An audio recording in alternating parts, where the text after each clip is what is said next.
low prices. Don't know the size or color to get? Then how about a Frontier gift card and let them pick it out? Frontier Western Store, 5880 Goodman Road in Olive Branch. Online 24/7 at frontierwesternstore.com. Family owned and operated since 1967.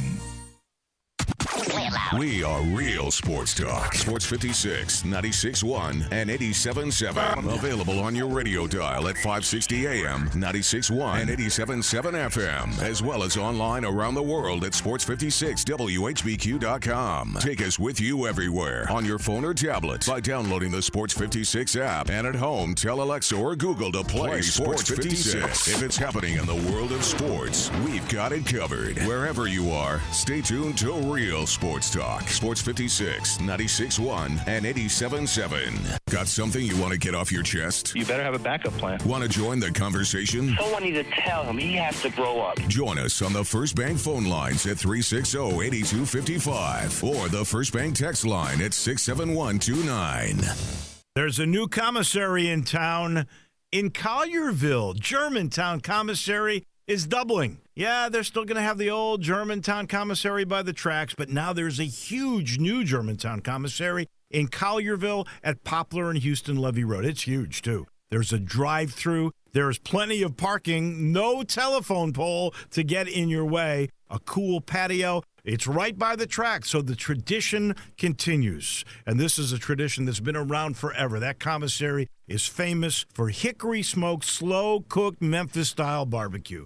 They've got a private party room at the new one in Collierville. Self-catering still continues. Party packs for $5.95. Basically, the great ribs, the great pulled shoulder, the great deviled eggs. Everything is there in Collierville and Germantown now. So there is now a Germantown and Collierville style of barbecue. It's called Germantown Commissary.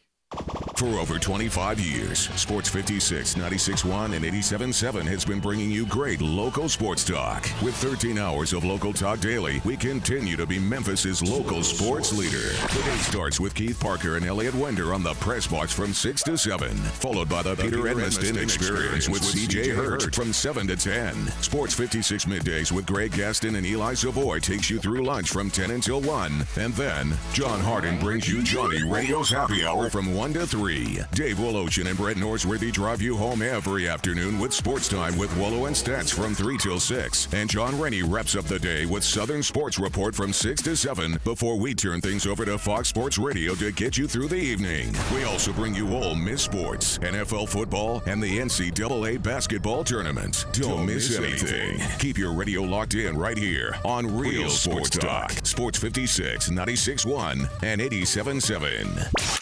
We are Sports 56, WHBQ Memphis, WIVG-FM Tunica Memphis, and WPG-FLP Memphis. Flynn Broadcasting Stations. It's time for Sports Time with Wolo and Stats. The first hour of Sports Time is brought to you by Lexus of Memphis. Here are your hosts, the voice of the Tigers, Dave Woloshin, and Brett Stats Norsworthy. Welcome in, welcome in, welcome in. You know, we're almost in winter. Beautiful fall day outside. Upper 40s, sunshine abounds. And for some, well, they would say this is almost like Christmas Day. I think it's a misguided day. I always like college football signing day. I don't like this one. I don't like where it is. Give me back February. I don't know why it's necessary. I guess for people to come in spring, and they get a spring in, they can enroll in the winter semester if they commit early. So, you know, maybe that needs to be moved to August. Don't like this day, but it's here. And it's significant. And Memphis got a whole bunch of folks. We've got rankings of the classes. The SEC did pretty good again. Top 10, 6 from the SEC. We'll go over some of those in a little bit. That is for sure. The Tigers got 13. They did have one sort of switcheroo. They lost a linebacker from Georgia who decided to go to Temple. That was kind of surprising. But they ended up getting a tight end who came. That is a junior college kid that was highly ranked. And out of all those that signed early here, I believe 7 will be early enrollees. So that's the reason for this date. and give Ryan Silverfield a lot of credit. He did lose one guy, but he got one back. He only had 13 spots. He filled them all. It's probably an even Steven trade. You're going to lose Joey Magnifico. Now you're getting another guy, and you got Cam Wilson and Tice Daniel. So you're pretty heavy already. Those are really good players. And now you got a third, and this guy is a junior college guy. Is Sean Dykes back next year as well? Oh, yeah. Sean Dykes is back next year, too. You get 4 really good tight ends again. So that is all good. That is Drew Barrett, our producer extraordinaire, who will be my partner today. And Drew, this pretty much Christmas, because Brett Norsworthy getting some very deserved time off. So, Brett, happy holidays to you. Enjoy your time off. I know we'll be hearing through your picks what you're thinking about at the moment. We do have one pick today. We'll do the bowl game that's got Buffalo and Charlotte. Now, there's a blockbuster bowl for you. 2 teams that I know I've watched at least 20 times this year. I mean, you just can't stay away from the Bulls and the 49ers. Well, actually, what Charlotte has done, who's that guy? Healy? Is that his name? Healy? I believe so, yeah. Healy. He's come in and done a pretty darn good job. I mean, they made a bowl game. That's saying something for a program. What is it, 6 years old? Yeah, about 5-6 years old. I mean, been finishing middle of the pack to upper top of the CUSA the last couple of years, so decent job for him. TJ Reeves will join us as he always does at 3:30. Best national basketball columnist in the country, Mike DeCourcy from the Sporting News at 4:30. It'll be Rick Horrow.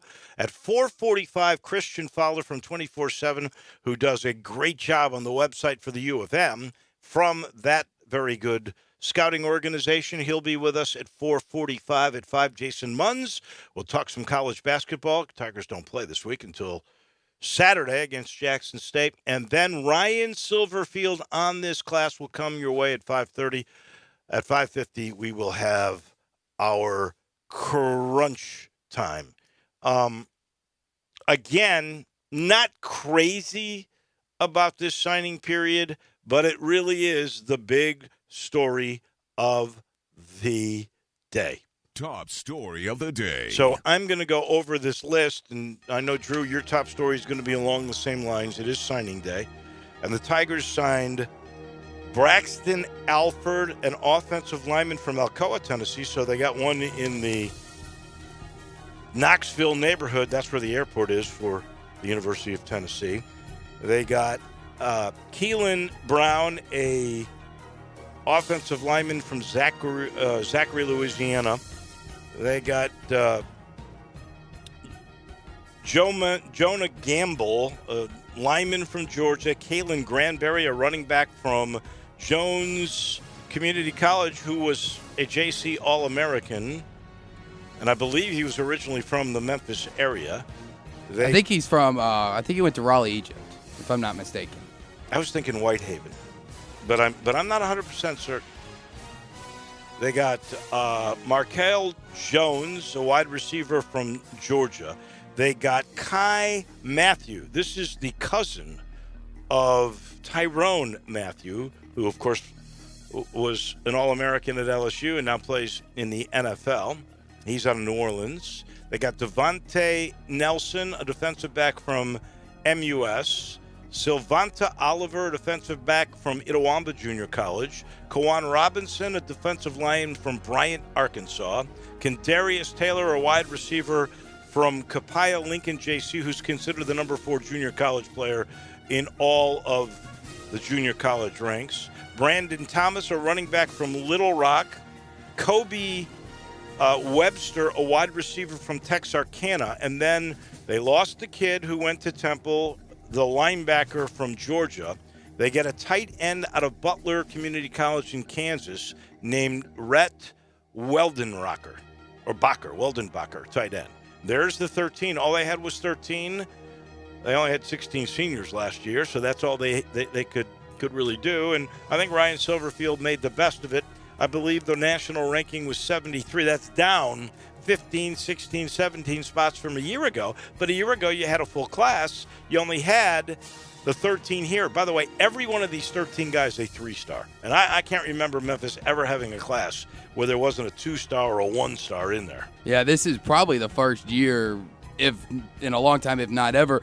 And from what I've been reading about the 13 signees, while the ranking is at 73, I think if you take the average, their average star or ranking on whichever website, they're actually only right behind Cincinnati in the American. If you go by the actual listing, because they don't have as many signees, then that's what drives the ranking down. But by average, they would be second in the American Athletic Conference Championship. My top story of the day is the day of hat dances is upon us, and it's already given us a couple of small storylines. Emmitt Smith's son chooses Stanford over his father's alma mater, Florida. Maryland was somehow able to flip the number 21 recruit overall over LSU and Alabama, and like we said, Tigers have 13 signees. According to 24/7, the Tigers class currently does sit at 73. Arkansas is all the way down at 93. Ole Miss is at 40. Mississippi State 25, and Tennessee currently sits at 16. Oh, so I had Mississippi State at 20.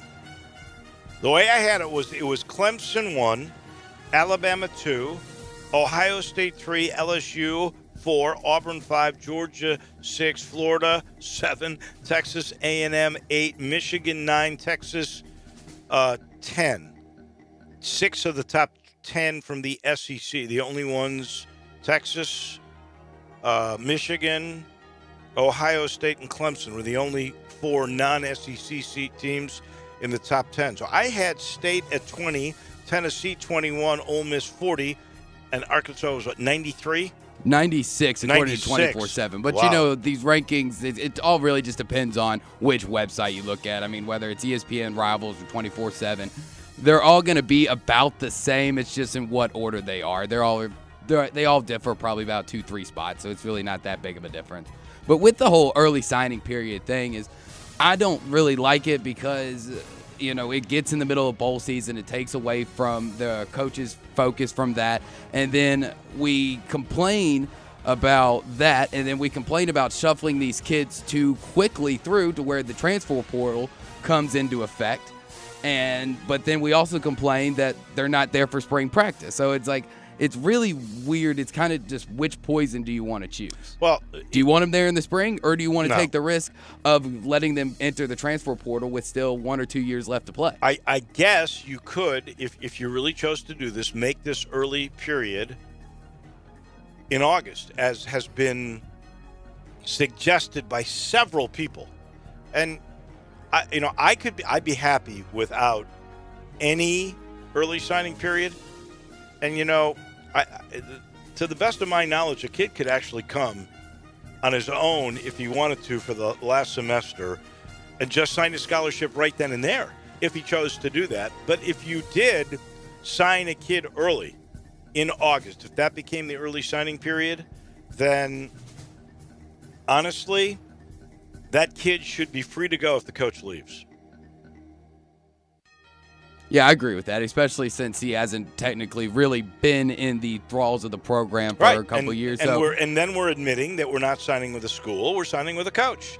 And if you sign early and the coach leaves and you want to stay, you're fine. You can make that decision.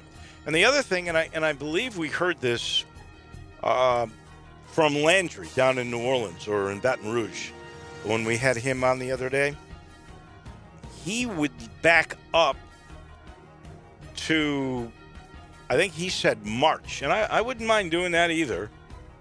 Make it March 1st, March 10th, whatever you wanted to. Make that the late signing period, and don't allow any hiring or recruiting until after the bowl season is over. Now you got a month. Everybody makes their moves. Everybody's hired. They're all going. You've done your part in the bowl game, and then you sign the kids. And the kid's going to sign with the coach that's going to be there because he's going to know it.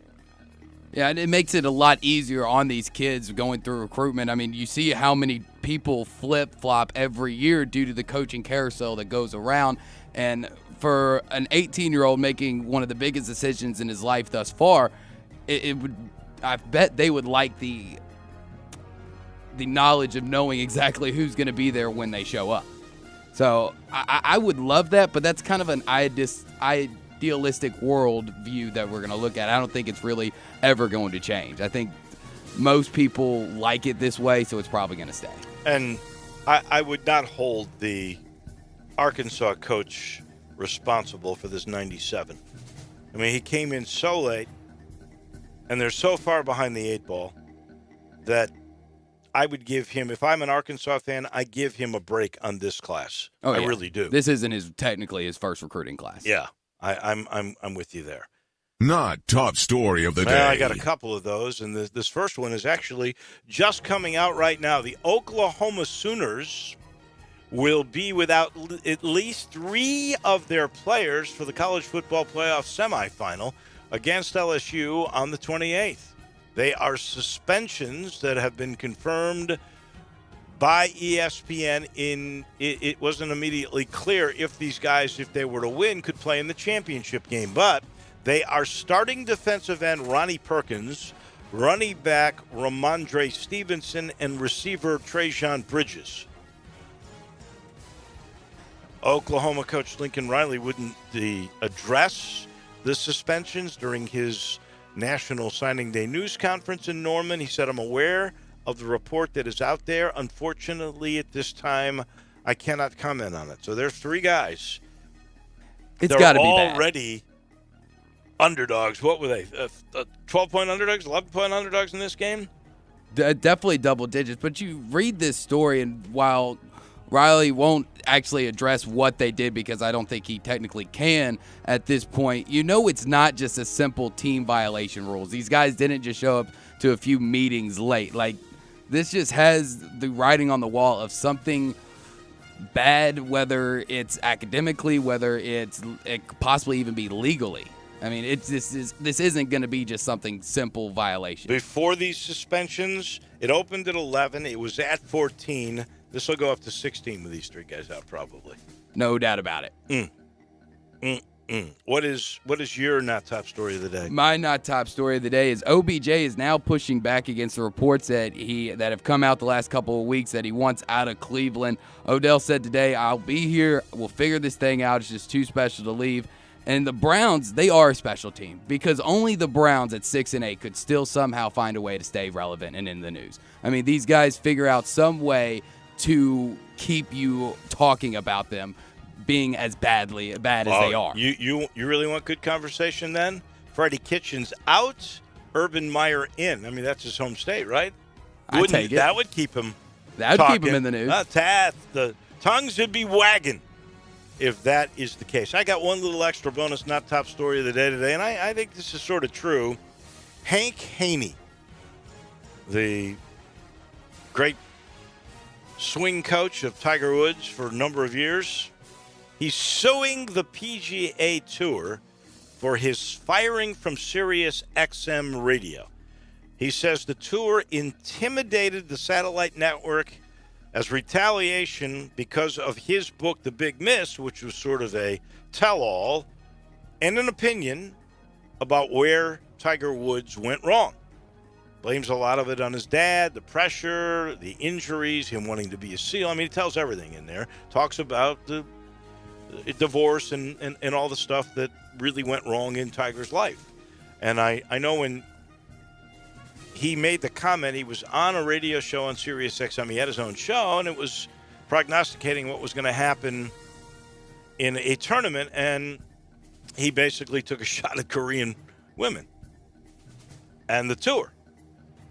And so he got suspended, but he was never allowed back. And a lot of people think it was because Tiger and the PGA thought he should be gone, and it was retaliatory. At least that's the contention of Hank Haney, and he has now sued the tour. Whether it was the tour retaliating over the book and the tell-all, he gave them a reason to fire him. I mean, they didn't just get rid of him for nothing. He gave them a reason. What he said was very off-putting, very not very insightful with today's culture and how you have to talk in 2019. And so basically, whether or not they had a vendetta against him, he opened the door for them to do it. Honestly, we are in a very politically correct climate in this day and age. What he said, I think he was trying to be funny. It backfired. Was it worthy of a 2-week suspension? Sure. Make your point. Is it worthy of being terminated? That one I really wonder about. And I do think there were ulterior motives to that firing. Now, I have no idea how popular the show was. I thought it was pretty decent, but it might have been where, okay, let's use this as an excuse because he's not really very good. If that's the case, okay. But I don't think that was it. I think this was Tiger took a shot at him because he's been mad about the book, and the tour was putting the pressure on Golf Channel, and Golf Channel wants to be, or XM Sirius Radio wants to be hooked in correctly because they carry the PGA Tour network. So I could see how that could happen. I'll see what happens with Haney's case. Again, I just don't think he really has any ground to stand on, because how is he really going to prove it in court if for wrongful termination? I guess that's what he's suing for. I don't know. How is he going to prove that was their motive behind it? I guess you take them to court and you ask them why they were let go, and see what they say. And they'll just say that it was because of the remarks he made about the Korean women golfers. Well, then you'd have to say, show me precedent where that would get you fired. We've seen a lot of people in radio and TV get in trouble over things they say, like you said, thinking that they're trying to be funny when it's that there's a place for being funny, and then there's a place where it doesn't belong, and I don't think it really belonged in that situation. And that's all they're gonna say, is that he made some remarks that we as the PGA and SiriusXM do not agree with, and therefore we are going to terminate his contract and leave it at that. And I just don't think that you can really prove in a court of law the real motivation behind it. We will see, because it will. If they don't settle out of court, it could get there. That is for sure. Those are your top and your not top stories of the day. Sad news. This happened actually late last night. Hayden Fry, the long-time coach at Iowa, passed away at the age of 90. And I was thinking about this. If you can Google really quick, Kirk Ferentz, the Iowa coach now, see how many years he's been there. I want to come back as a college football coach at Iowa, because they just don't fire their coaches. Hayden Fry, although he was very successful, 143, 8-6 at Iowa in those 20 years. So over 7 wins a year. He was 96, 65-1 in the Big Ten. He went to 3 Rose Bowls because he won 3 Big Ten titles. He had 10 top 25 finishes. Before that, he was at North Texas and SMU, so he was a Texas guy. He had 232 wins in his career. And again, the majority of those, 143 of them, came at Iowa. How long has Kirk Ferentz been at Iowa? Just completed, about to complete his 21st season at Iowa. So in the last 41 years, they've had 2 coaches. 2 Great place coaches. To be. Man, that's called job security right there. Win 7 games at Iowa. They love you. They love you. Just like the situation, I think, Justin Fuente is at Virginia Tech. Just keep the bowl streak going, and they'll be happy. Maybe. I'll tell you, not beating Virginia, that does hurt a bit. That was not a good thing, for sure. We'll let you know this portion of the show is brought to you by Family Leisure. We're sitting in the Family Leisure studios, right now. They got the buy one, get one half off Christmas sale. If you're looking for Christmas gifts for friends or family, maybe even for yourself, this is the best time. Just get all your shopping done. Family Leisure. You get to I-40 and Wooden Road. You go about a half mile north, look to your right, and you'll see it. You can buy one item for someone special, get the second half off.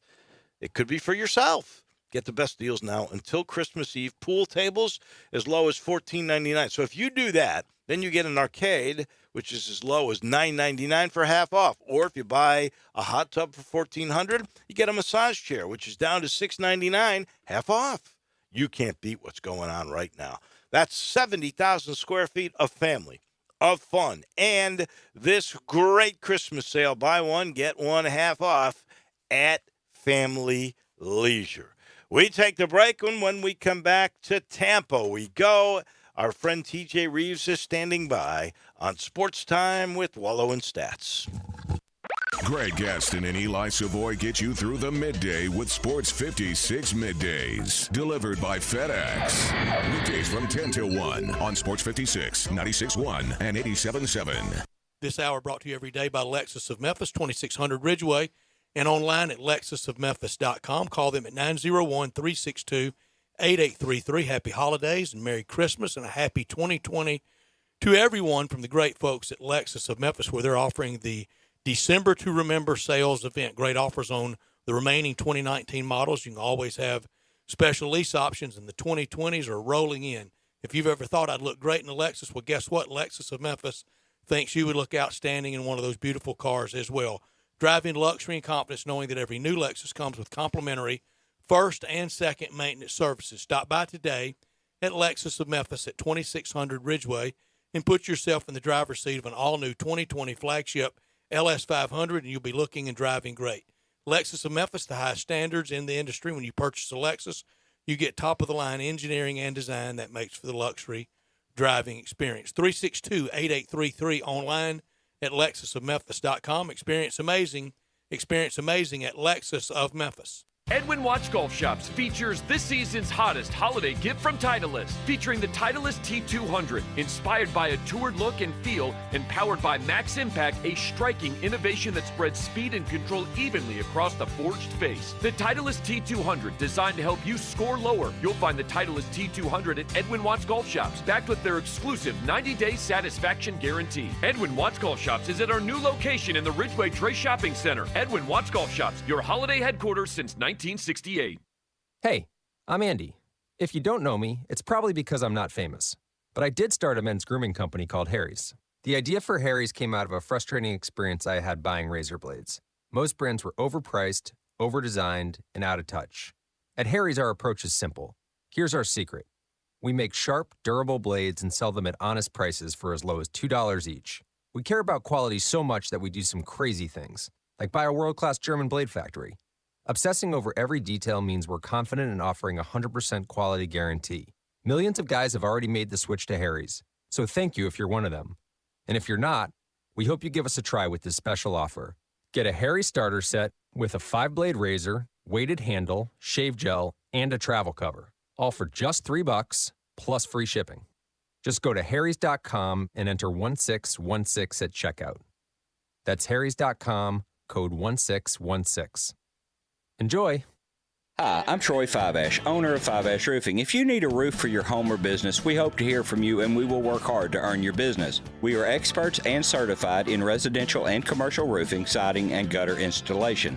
We have been serving the Memphis area for over 20 years, and now with 2 of my sons working with me, we plan to be here for many years to come. So if you need a roof, please give us a call. On a personal note, what a great time to be a Memphis sports fan. With the Grizzlies' new look, the Redbirds, the 901 FC, and the Tigers football and basketball teams, it's going to be a fun year. Thank you to Coach Norvell, Coach Hardaway, and their staffs for your dedication to your student athletes, the University of Memphis, and to fans like me who have waited forever to have both the football and basketball teams ranked at the same time. Fiveash Roofing, fair, honest, and ethical, 367-0050 or memphisroofer.com. 367-0050 or memphisroofer.com. Fiveash Roofing, it's what we do. We're here for you. In today's evolving workplace, XMC understands the process of getting office work done has moved from the desktop to your pocket. The new Xerox multifunctional printers and Connect Key app technology are game changers. Are you working with confidential information? Does it need to be secure from unwanted threats? Do you need to translate documents to another language? Xerox's App Gallery provides solutions like secure printing and easy translator technology. XMC is the second largest exclusive Xerox agent in the U.S. with 9 locations to serve you. We've been in business for over 25 years and have received top awards from Xerox. In changing our world one experience at a time, our team's committed to doing what's right for your business. XMC is proud to be your leader in document and print management, and it'd be our pleasure to serve you. Contact XMC today at 888-814-3114 or visit our website at xmcinc.com. XMC, excellence in office solutions. Is imitation the sincerest form of flattery? Not. When it comes to your car audio. Stereo One is the leader in car audio, remote start, security, and more for the past 30 years. Stereo One is proud to announce the grand opening of their new location, 1983 Covington Pike, across from the Honda dealership. To celebrate their new location, Stereo One has marked down their entire inventory. Remote start systems at $129. With free installation. Subwoofer base packages start at just $199. Window tint starting at $129. The entire inventory of radios and touchscreens with features like Apple CarPlay, Bluetooth, and backup cameras are marked to go. Check out Stereo One before you buy online. Their knowledge, friendly sales staff, and pro installation team will take care of you. Visit the Stereo One new location today, 1983 Covington Pike, across from Honda, or visit their mega store at Mendenhall and Winchester. Make sure you go to the originators and not the imitators. Stereo One is still the one for your auto accessories. Now, back to Sports Time with Wolo and Stats. This hour of Sports Time is brought to you by Lexus of Memphis. Here once again are Dave Wolochin and Brett Norsworthy.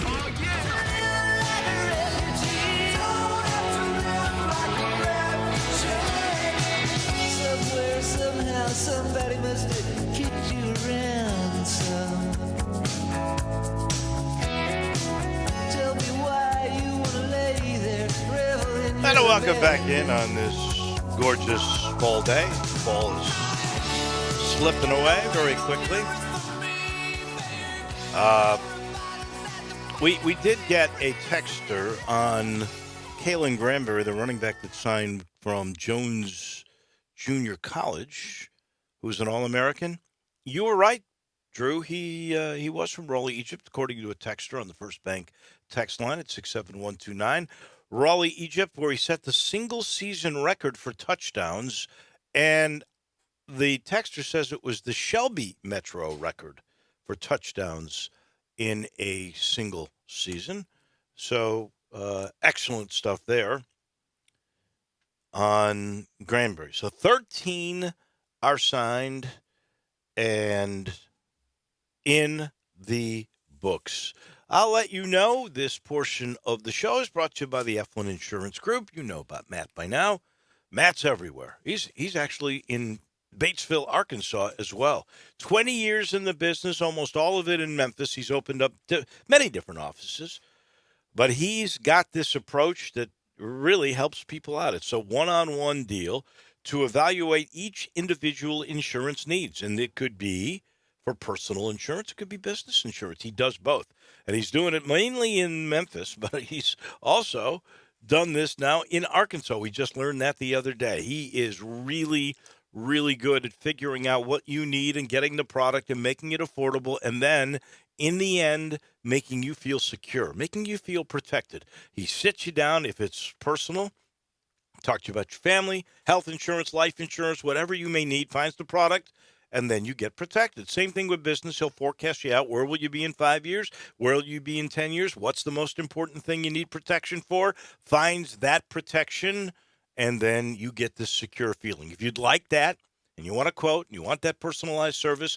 call 757-2315, 757-2315. That is the Eflin Insurance Group. To Tampa we go, my friend TJ Reeves standing by. A week from today, it's Christmas. I know those twins of yours have got to be excited. Hey, we're pumped about all of it. Good to be with you. There is a lot happening now. Now, first of all, here in the Reeves household, we've had some illness. We've got the flu. With one twin, we're trying not to give it to everybody else.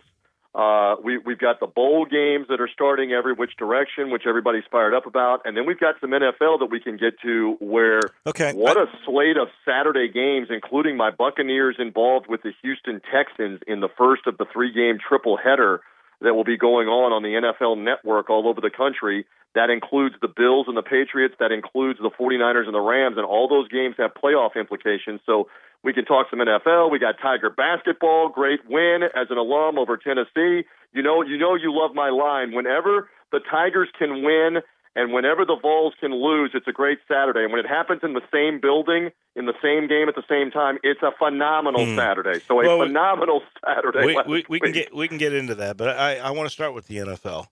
And, Sure. Go ahead. I want to start with, a lot of columnists have been coming very edgy, you could say, toward the New England Patriots and the findings that, again, they did this with Cincinnati. I think we might have touched on it a little bit yesterday. Yes. And I've been sort of racking my brain. What would you think is the proper punishment? How would you stop the New England Patriots from continuing this? I mean, what did they get, a $500,000 fine the last time? Right, and a number one pick. And they still did it. I mean, would you go? Could you go as far as saying you guys are out of the playoffs? No, I think that's too radical. And obviously, I work for another NFL team. You know that. But everybody's got an opinion right now on what should they do. Look, there's two or three things. The first thing is they've already admitted this and have said it should not have happened. And now we have seen, because of Jay Glazer doing phenomenal investigative work and getting his hands on the video of the Bengals security officer shooting video of their video, we now have seen what they were doing. And we only saw a small little portion.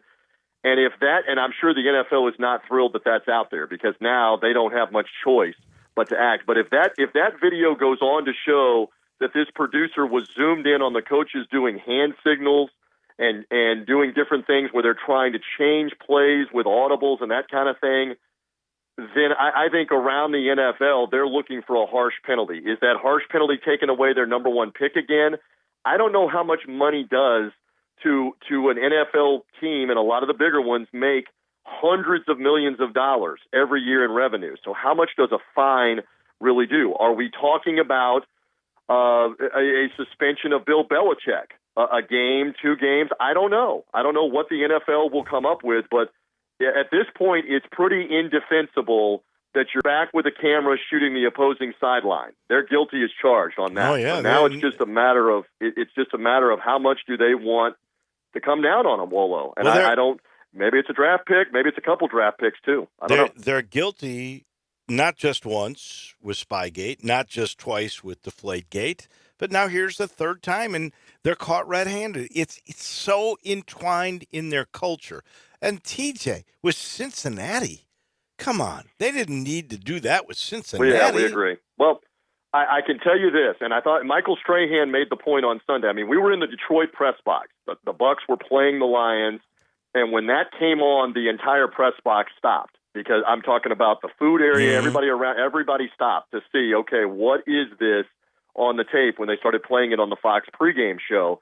And I thought Michael Strahan made the appropriate comment, which is, yes, it's the lowly Bengals, but the Patriots don't have any tape really on them with a new coach, except for the game tape, whatever. And it's a new coaching staff, and they certainly don't know what do they like to do from an audible standpoint and that kind of thing, because they have not played them before, and it's a new coaching staff.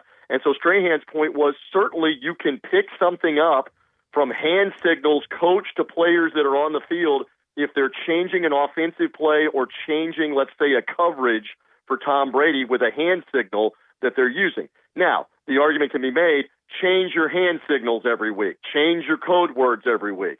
Some teams are better at doing that than others. But I thought that was a great point, and everybody was basically in an agreement.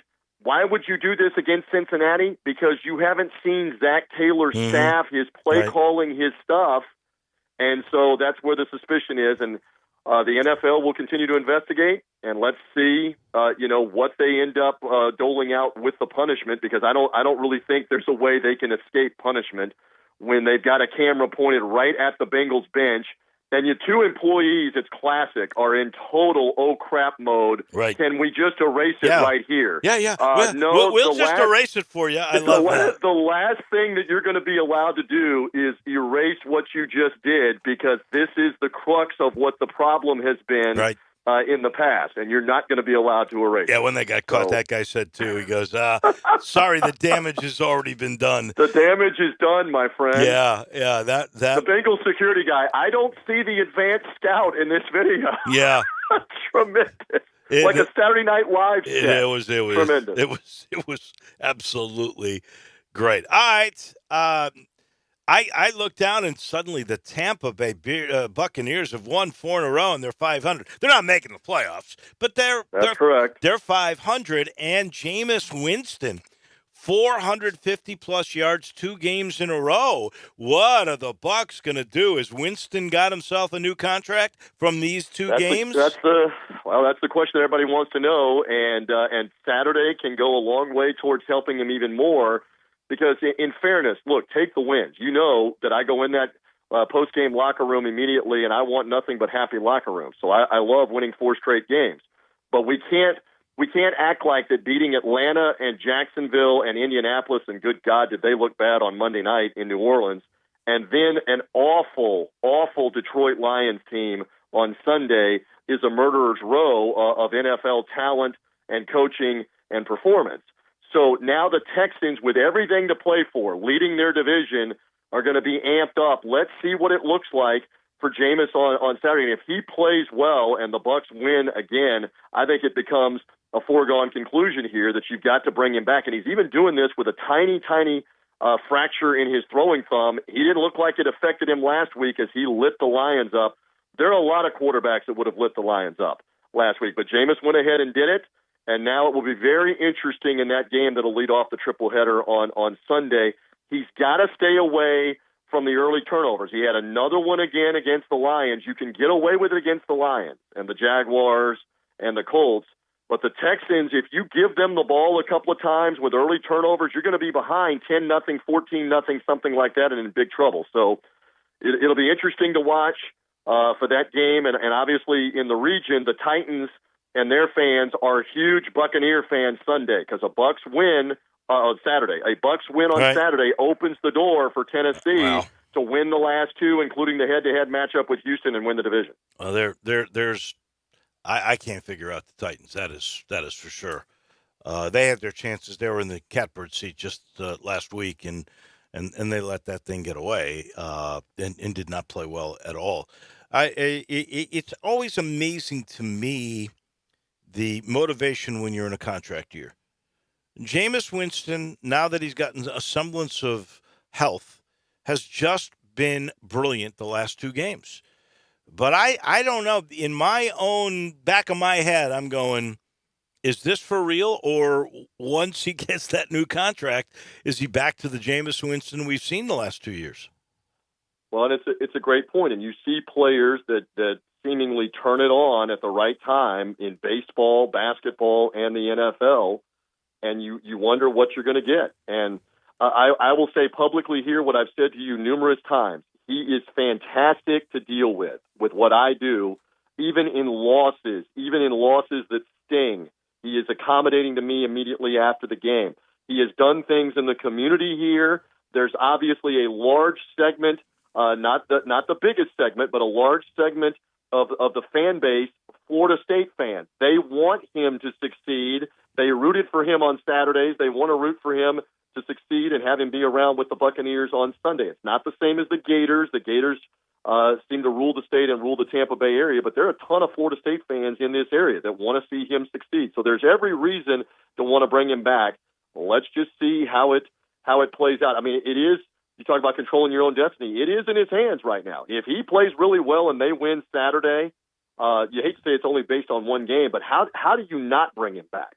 That's the bigger question. How do you not bring him back with a 5th straight win as well as that he has played at the end? He's basically answered the question for everybody, if that's the case. And let's hope that it is. Let's see what he does. Let's see what he does with the Texans this week, and then we'll get a better sense of it all. Another story that's interesting to me today, and it was one I thought you might have insight on, and that is the Hank Haney decision to sue the PGA Tour because he was bounced from Sirius XM Radio. He says that entity was intimidated by Tiger and by the PGA Tour to drop him. Now, he set this all up for himself with his comment about the South Korean lady golfers. But was it worth being totally terminated? I have no idea how popular that show was to begin with. I would listen to it on occasion. But does he have a case here? What do you think happens with all this? I had not, and you're breaking news to me, I had not heard that he was planning to sue them. I knew there was acrimony behind the scenes, and I used to work for Sirius XM and for PGA Tour Radio, right. and a couple of the same people are still there and still in charge. The reality of this is, in what we do, in what you do every day in Memphis, on what I have done 5 days a week in the Tampa Bay area, nationally on Sirius XM and for Fox Sports Radio, and for hosts everywhere, there is accountability for what you say, and especially on the national level. And if you are going to say just blatantly stupid things, it can get you in real trouble. And in particular, if the management and the sponsors go against you, game over. And that's what happened in this case with Haney. And we know there's acrimony behind the scenes with he and Tiger Woods because he's been critical of Tiger and his transgressions and his past and taking shots at him. And the one thing that is always in the back of my mind, and I say this to broadcasters all the time, and you deal with young broadcasters and talk to them, when you are in and around a microphone and or like right now, I'm on a phone with you and you are giving your opinion, always 100% of the time, you have to be mindful. Am I about to say something that could get me fired? Am I about to say something that could get me suspended, dropped, could nix my career, et cetera, et cetera? And there's example after example after example that if you're going to give strong opinion, if you're going to try to be funny, if you're going to try to make fun of something, you better be careful. You better be mindful that your job could be in the balance. And so it will be an interesting case on how far that goes. I will say this, generally in these situations, the employer has only to say, hey, he violated whatever clause of our agreement. He created a hostile situation in terms of groups, whether that's a minority group, because again, he was making fun of Asian golfers in the LPGA Tour. Their comeback is going to be, we can't tolerate that as a company, and our sponsors are going to flee from us if we do. And we have a clause in our agreements, most every one of them do, that if you do something like this, you can be deleted immediately. So I don't know how far that's going to go. Well, my guess on this would be, one, he is going to say that this is the contention, that this is retaliation by Tiger and the tour because they were upset with his book, The Big Miss, which is the tell-all on Tiger Woods. And when this occurred to Tiger basically said, yeah, he needs to be gone in essence.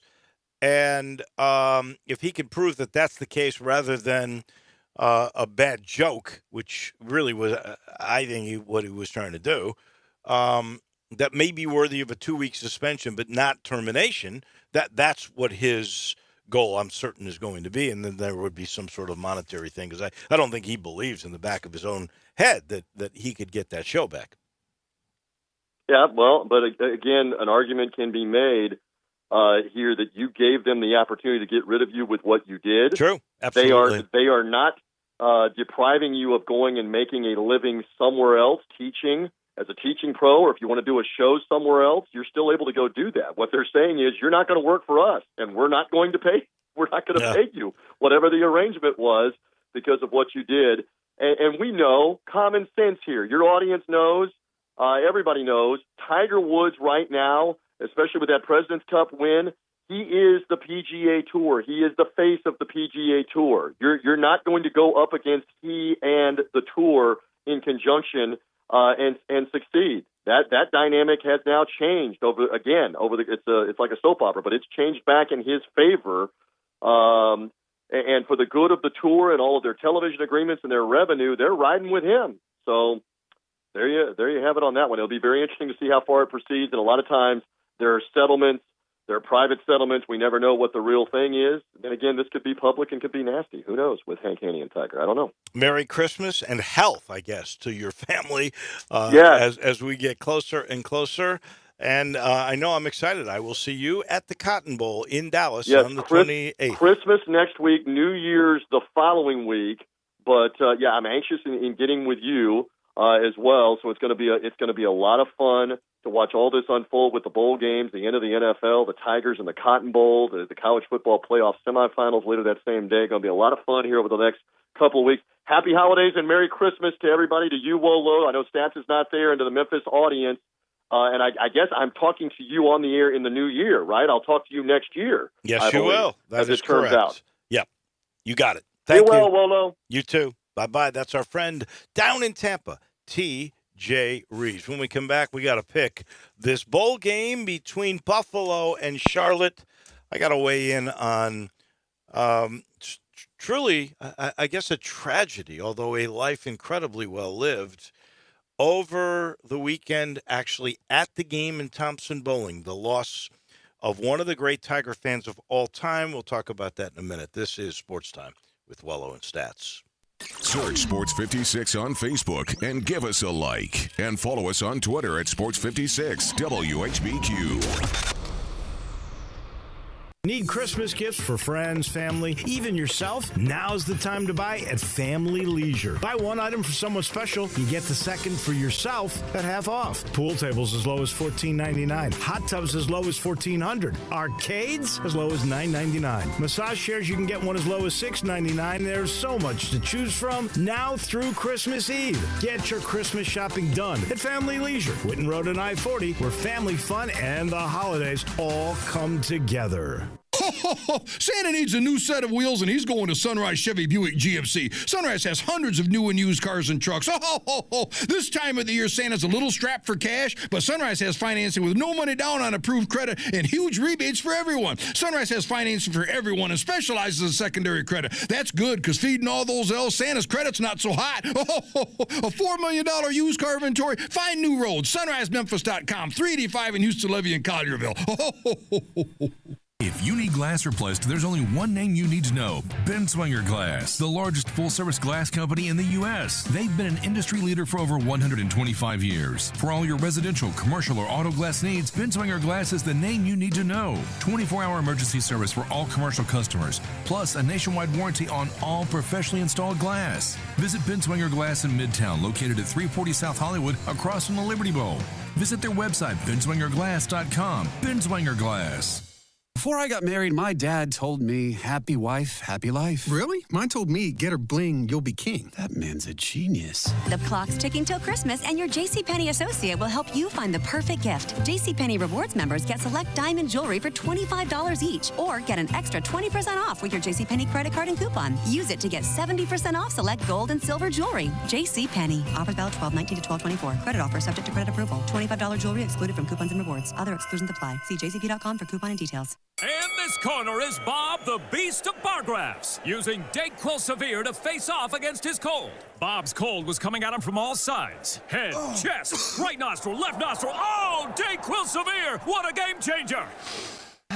He's out of his bed sheets, wrecking his spreadsheets, bodies slamming his sales reports. With Dayquil Severe, Bob's cold is out cold. Dayquil Severe, the daytime coughing, aching, stuffy head, fever, sore throat, power through your day medicine. Use as directed. Keep out of reach of children. Now, back to Sports Time with Wolo and Stats. This hour of Sports Time is brought to you by Lexus of Memphis. Here once again are Dave Woloshin and Brad Norsworthy. We like to party. Welcome back into the Family Leisure Studios. And I really did not realize this until the next day, but Saturday during the Tiger game in Knoxville, one of the great fans who used to come all the time and lived a great life, 88 years old, in education, good friend with our friend Leonard Draper, traveling rebounder, Johnny Rainey's group. I know she was there when this all occurred. 88 years of age. At halftime, apparently he got so excited when Tyler Harris made that spin move and gave the Tigers the lead for the first time since 4-3, 25-24. At Thompson Bowling, he was at the very top, 4 rows from the top, and Riddell Boyd had a heart attack, and that led to his death, unfortunately. Yeah, unfortunately, of the situation, you hate to hear that somebody has a heart attack and passes away. But from everything that I've read and all the stuff that you just said, it seemed like almost the perfect way that he would ultimately want to go out. It seems like a lifelong Tiger fan, somebody who has shown nothing but support for the university and the Tiger athletics. So as a person like that, I can honestly say and I'm not joking here, I mean, that would be kind of how I would like to go, and with that much excitement, doing what I've loved my entire life. I mean, a great life and a pretty decent way to go. His daughter, Tracy, said he was doing what he loved doing, quote unquote, and that was going to those games. And so 50-year history, really, of being a fan and doing a lot of traveling. He worked in education. He was a principal for several of the schools in the area. Bill Key, he was involved in education with Bill Key. That name brought back great memories for me. So it's a real loss. And I know that the rebounders are really going to feel that.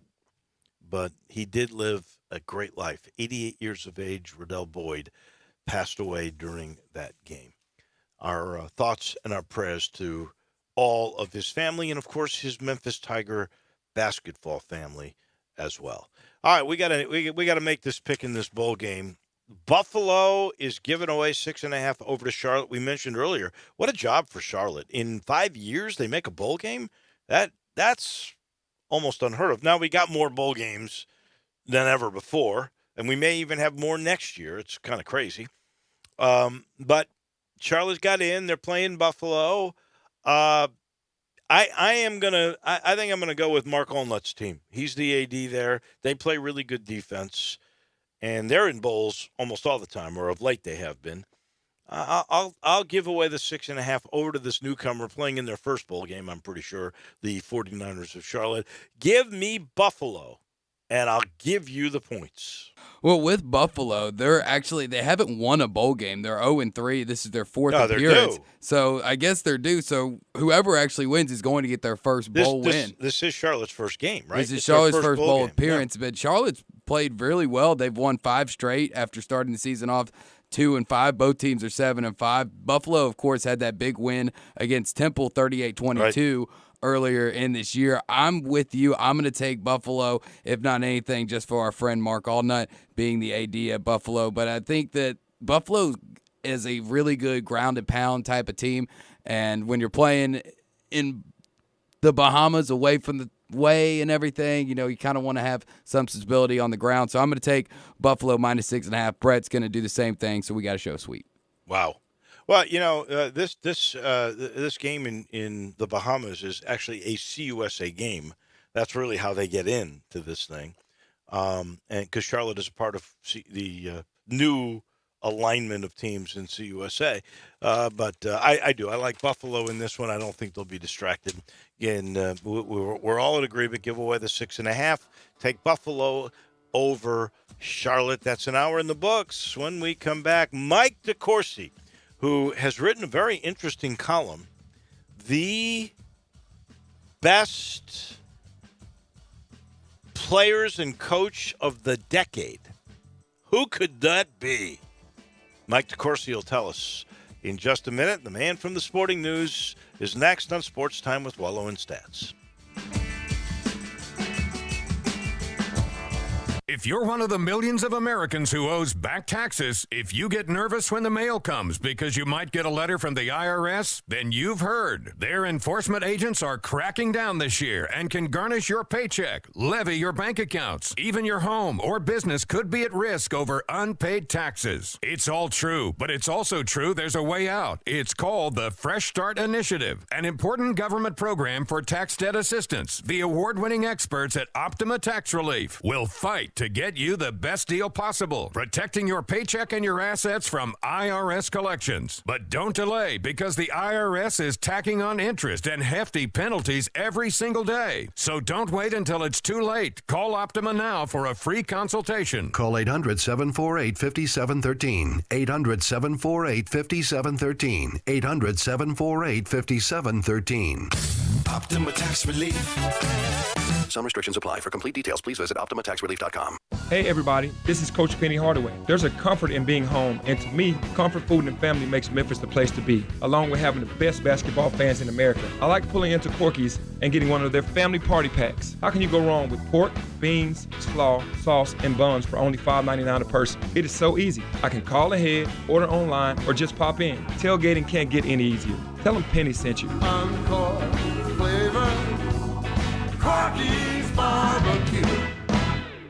Did you know nearly 40% of men under 40 and over 75% of men over the age of 40 experience sexual performance concerns? At the Memphis Men's Clinic, their experienced physician performs a comprehensive evaluation that determines which specific issues may interfere with your sexual performance. These issues can vary and range from anxiety to medical issues, low testosterone, or erectile dysfunction. The Memphis Men's Clinic has evaluated hundreds of men of all ages over the years and reestablished a normal sexual life. The Memphis Men's Clinic will work aggressively to resolve issues and allow you to restore your sexual health and overall well-being. That's the Memphis way. If you're 20 years old or 90 years old, come and get cared for the Memphis way. Treatment that's based on your specific needs after a professional clinical evaluation by their experienced board-certified physician. Call the Memphis Men's Clinic today at 901-443-0475 or visit memphismensclinic.com. Bartlett Small Engine has been serving quality power equipment since 1970. They have a full line of power equipment, parts, and services for most makes and models. Bartlett Small Engines has the best brands in the power tool industry: Honda mowers, trimmers, and generators, Steel blowers, trimmers, and chainsaws, Echo trimmers, blowers, and chainsaws, plus quality products from Red Mat and Shindawa.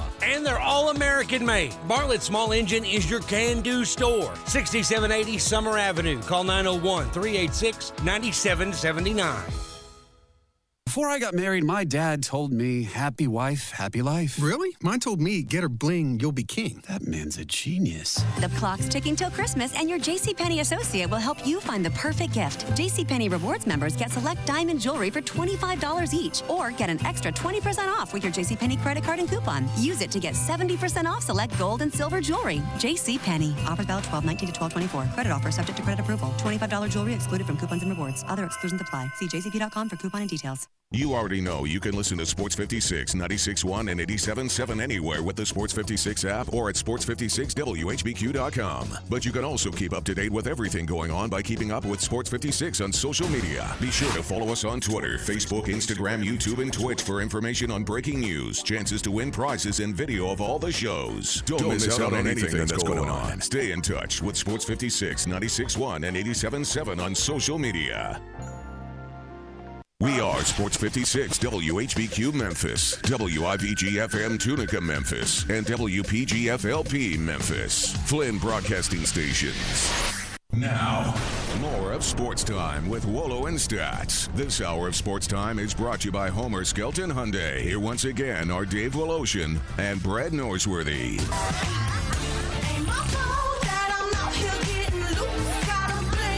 Welcome in, hour number 2 of the program. Stats off until after Christmas. Getting a well-deserved little break here. We'll let you know today's the big day. It's signing day. Some people think that is Christmas, this early signing period, although there's a lot of inherent issues with it. We will talk, though, about this 13-member class that Ryan Silverfield got for the U of M. We will chat with him at 5:30. In the meantime, we get to talk some college hoops.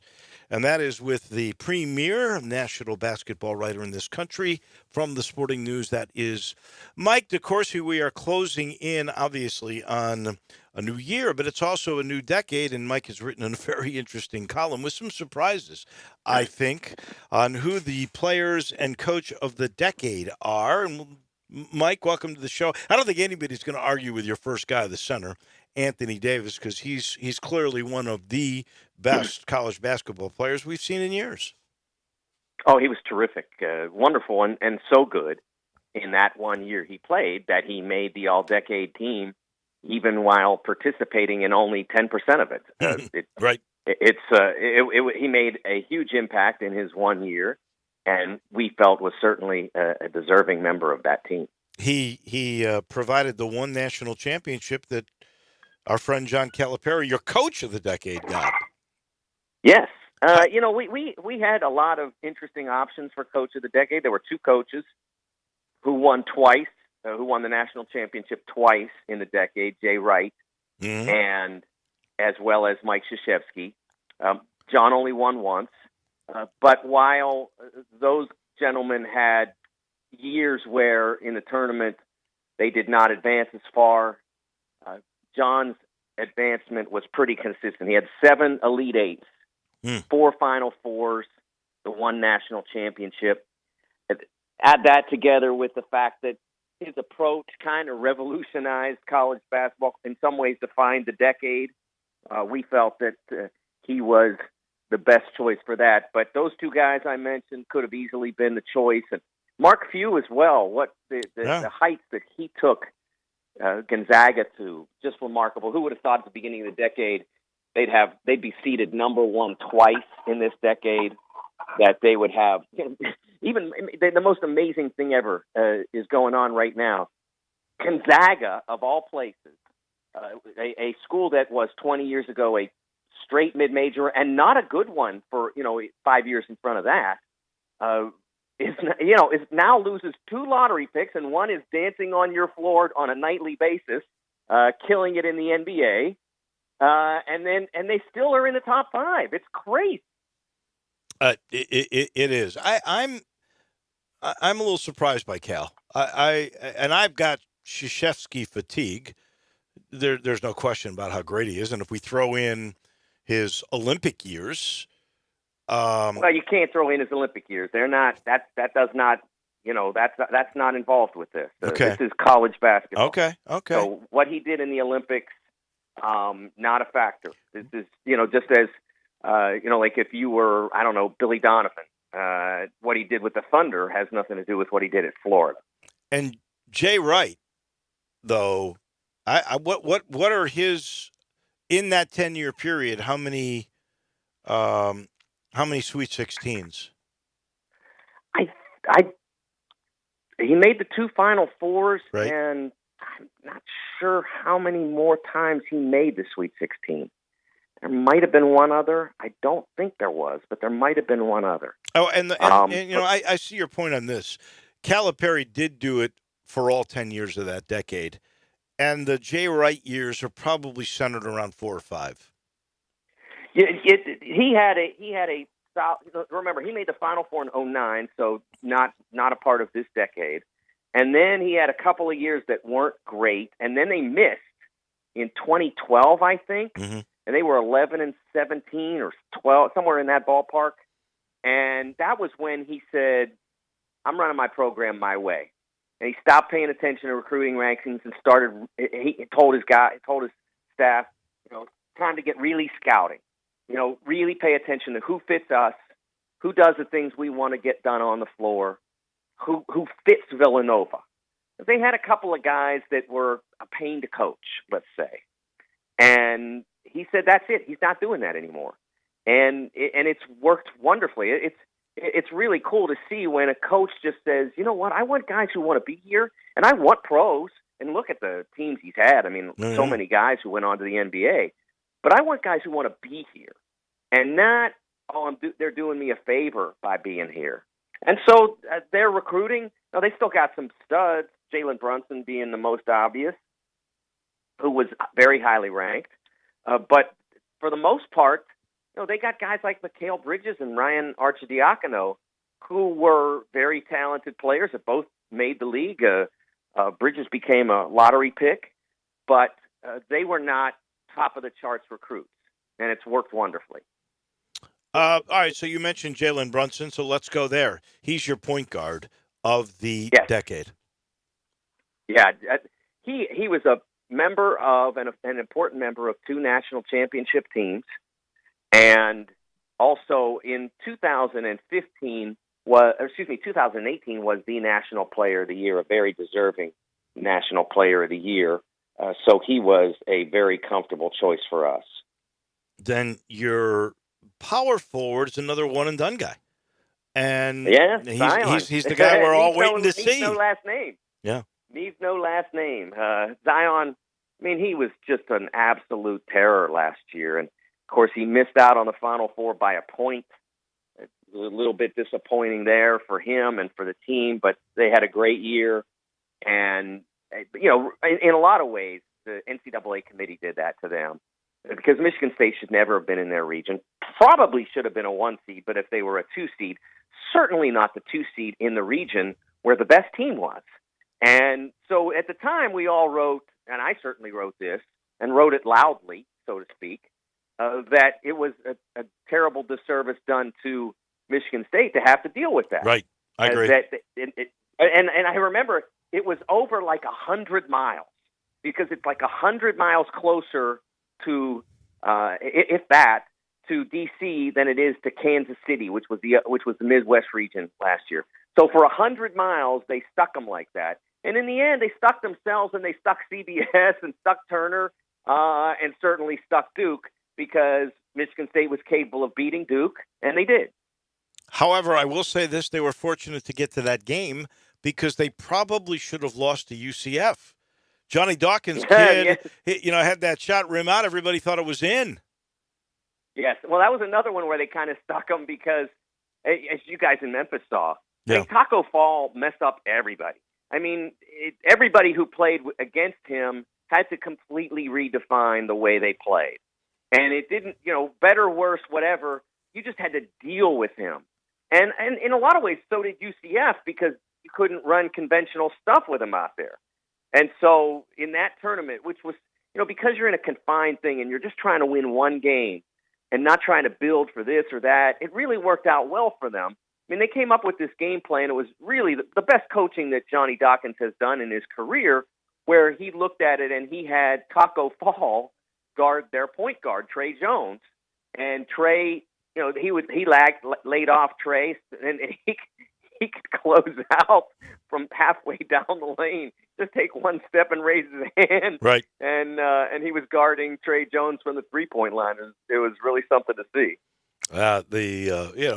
And Taco, he might end up making it in the NBA. I never thought he'd be able to be mobile enough to do it, but I give the kid a lot of credit. He's made himself a better player. There is no doubt in my mind about that. Your small forward's a surprise, because I would not have thought of it, but that's why you do what you do. And I loved him when he played, and, he's from a little conference. He's from the Valley. Well, now they're not in the Valley anymore, but they were when Doug McDermott was playing.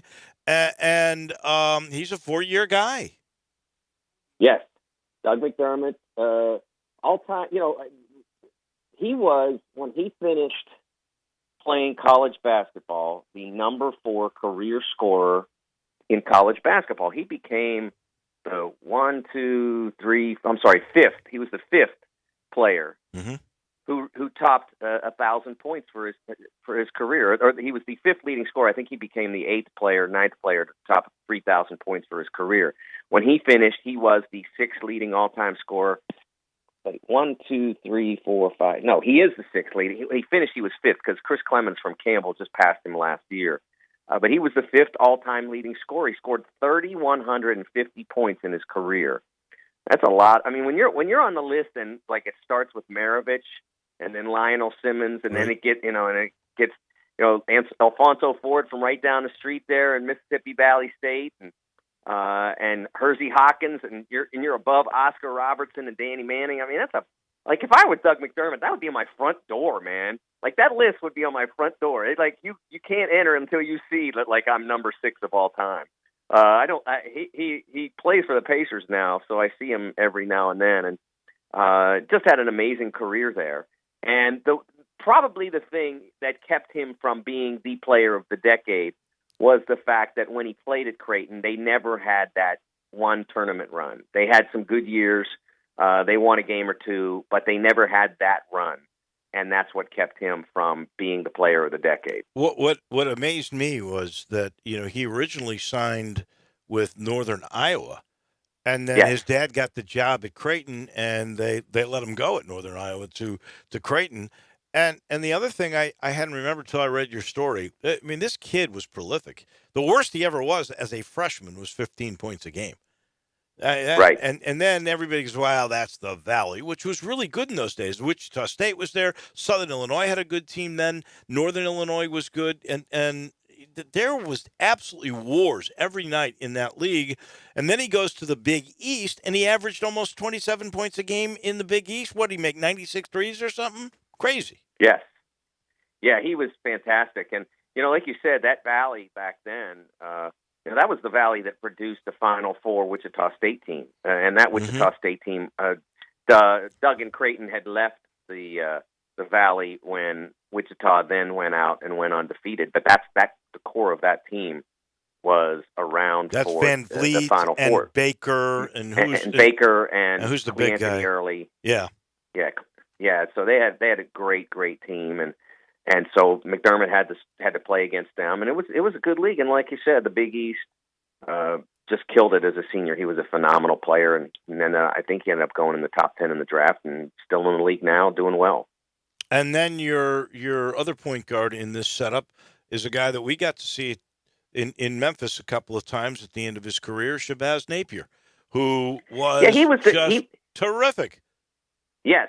The toughest choice, though, because he was never overwhelming, but he was really hard to get rid of. And his senior year, you look at the numbers and they don't tell the whole story. That senior year tournament run, he produced good numbers in that tournament run, but he just willed that team to a national championship.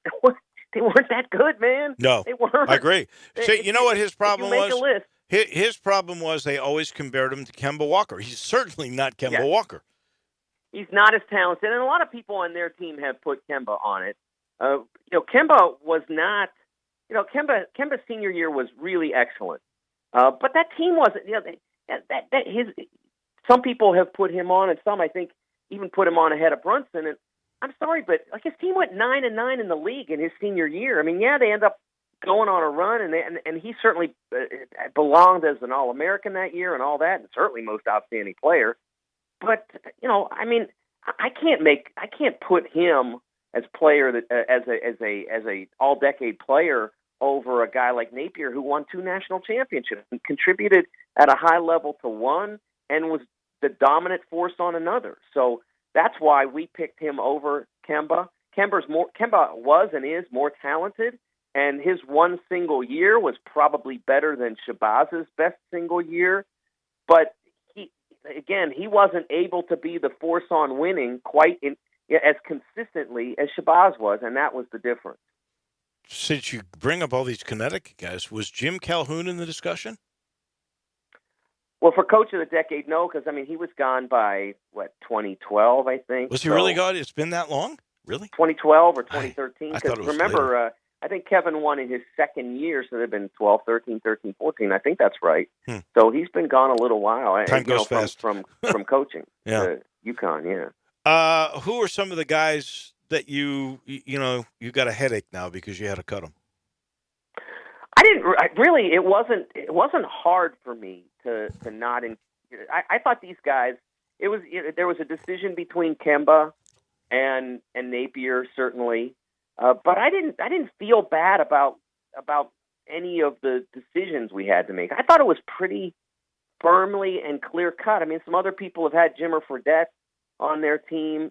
I loved watching Jimmer play. And me too. Was really privileged to get a chance to see him, but out in San Diego play. But I didn't think that he measured up to the level that these guys did. And of course, some of that, I felt bad for Jimmer because his team got his senior year team, which could have gone to the Final Four because they were as good as the team that ended up getting out of their region, which was at that year was Butler. They were at least as good and probably better in 2011. But they got blown up by the school suspending their center over honor code violation, and so they were weakened by that, and they just weren't able to overcome it. And Jimmer might have been a Final Four player if that hadn't happened. Those are players of the decade. Now we are about to enter a new decade, and I'm just thinking teams here. We have already seen 5 number ones before the new year comes in. I think the record is 7. I think last year all we ever had was 3 or 4 the whole year. So we've already surpassed that. How many do you think we will get this year? You know, Kansas is going to hold it for a while because their schedule is not overwhelming until they get the league play. So they're going to keep it for at least a few weeks minimum. And I haven't looked ahead to who they start with in league. Or although, I will say, if you followed the Big 12 for a while, usually KU begins with a home game, and usually so I would suspect that the start of their schedule in the Big 12 is not gonna beat them up too badly. Mm-hmm. They do have Villanova this weekend on the road. It's a chance. Yeah, that's a chance they could lose that one. Right. And they do have to go all the way to Stanford, but I just don't see them losing either game. I don't think Villanova physically can match up right with Udoka Azubuike. And then Stanford is playing pretty well, but I don't think they're on that level. And then eventually they have to go to Iowa State and Texas. They play West Virginia to open the Big 12, like I said, as a home game. And ultimately they have to play Tennessee as well. So there are some challenges out there for them. But they're really good, and they're getting better. Kansas is getting better. They're shooting the basketball better than I thought they would. Abaji is shooting the basketball really well. Devon Dotson has been running the offense great. Azubuike, when I saw him in New York in the Champions Classic, was just befuddled by double teams. I think it was just a matter of he hadn't played much in a while and wasn't really sure what to expect and wasn't super comfortable. But once he's gotten comfortable, he's been tremendous. So, and you mentioned Tennessee will play Kansas. I don't know if Memphis will have a tough enough schedule, particularly you only got 2 non-conference games left, and that's New Orleans and Jackson State, so nothing is going to shake the world there. And then your conference, other than Wichita State, Cincinnati's a disappointment, maybe Houston, there's really not enough to really boost you. A lot of teams would have to lose, but based on what you saw against Tennessee, is there a shot Memphis could ever become one this year? Yeah, I think there is. I mean, they'd obviously have to continue to. I mean, Memphis's curve is going to be a little bit steeper in the way that Gonzaga has been. I mean, Gonzaga to get to number 1 or get to a 1 seed has had to be whatever and 2 or something like that. So the bar is higher for Memphis. But if they meet that bar, I mean, they've proven early on. I mean, only they lost to Oregon. With first of all, the controversy was over their heads. It was on the road, and Oregon itself has lost, to teams that has to explain itself. The Carolina loss is not the best loss now. So everybody's got a little bit of that, but there's nothing to apologize for to lose that game. And then you go on the road and beat Tennessee without your best player. That was really impressive. No one was hurt for Tennessee. Everybody played. It was a real slugfest, and it may be a game that that Rick Barnes has been in that game a million times. That for a while that was the way they did it. Right. Back when he was at Providence. Well, that's the way they're doing it this year with Tennessee. That's the way he's got to win games. And so then Memphis. That's not been first of all, Penny hasn't coached that long. And that's not really necessarily what he's going to want to do with these guys. But they got in that fight, and they didn't back down, and they didn't wobble. They just hung in there and got it done. It was really impressive. And so, it showed that they can go out and do those things. And now what they have to do is be consistent and be able to bring that kind of effort when it's not, a rival national TV spotlight game, but the team on the other side, whoever it might be, can beat you. And maybe it's Wichita at home, say. I think going into Wichita, if you're not ready to play, you're going to have a problem. And you're not going to have Wiseman for that game. You should have Quinones back, who, by the way, that's another guy missing, and he had more minutes than even Wiseman was getting, and so you're missing a lot with him. 40% of your starting lineup. But they'll have him back probably for that Wichita State game, but you won't have Wiseman. That's the other question I got for you is how quickly will it take, even though he is practicing with the team? But how tough is it for Penny and everybody to, put Wiseman back into the whole mix? It's a problem, and that's why it's good that that it's coming. He's coming back when he does come back. Obviously, the sooner the better.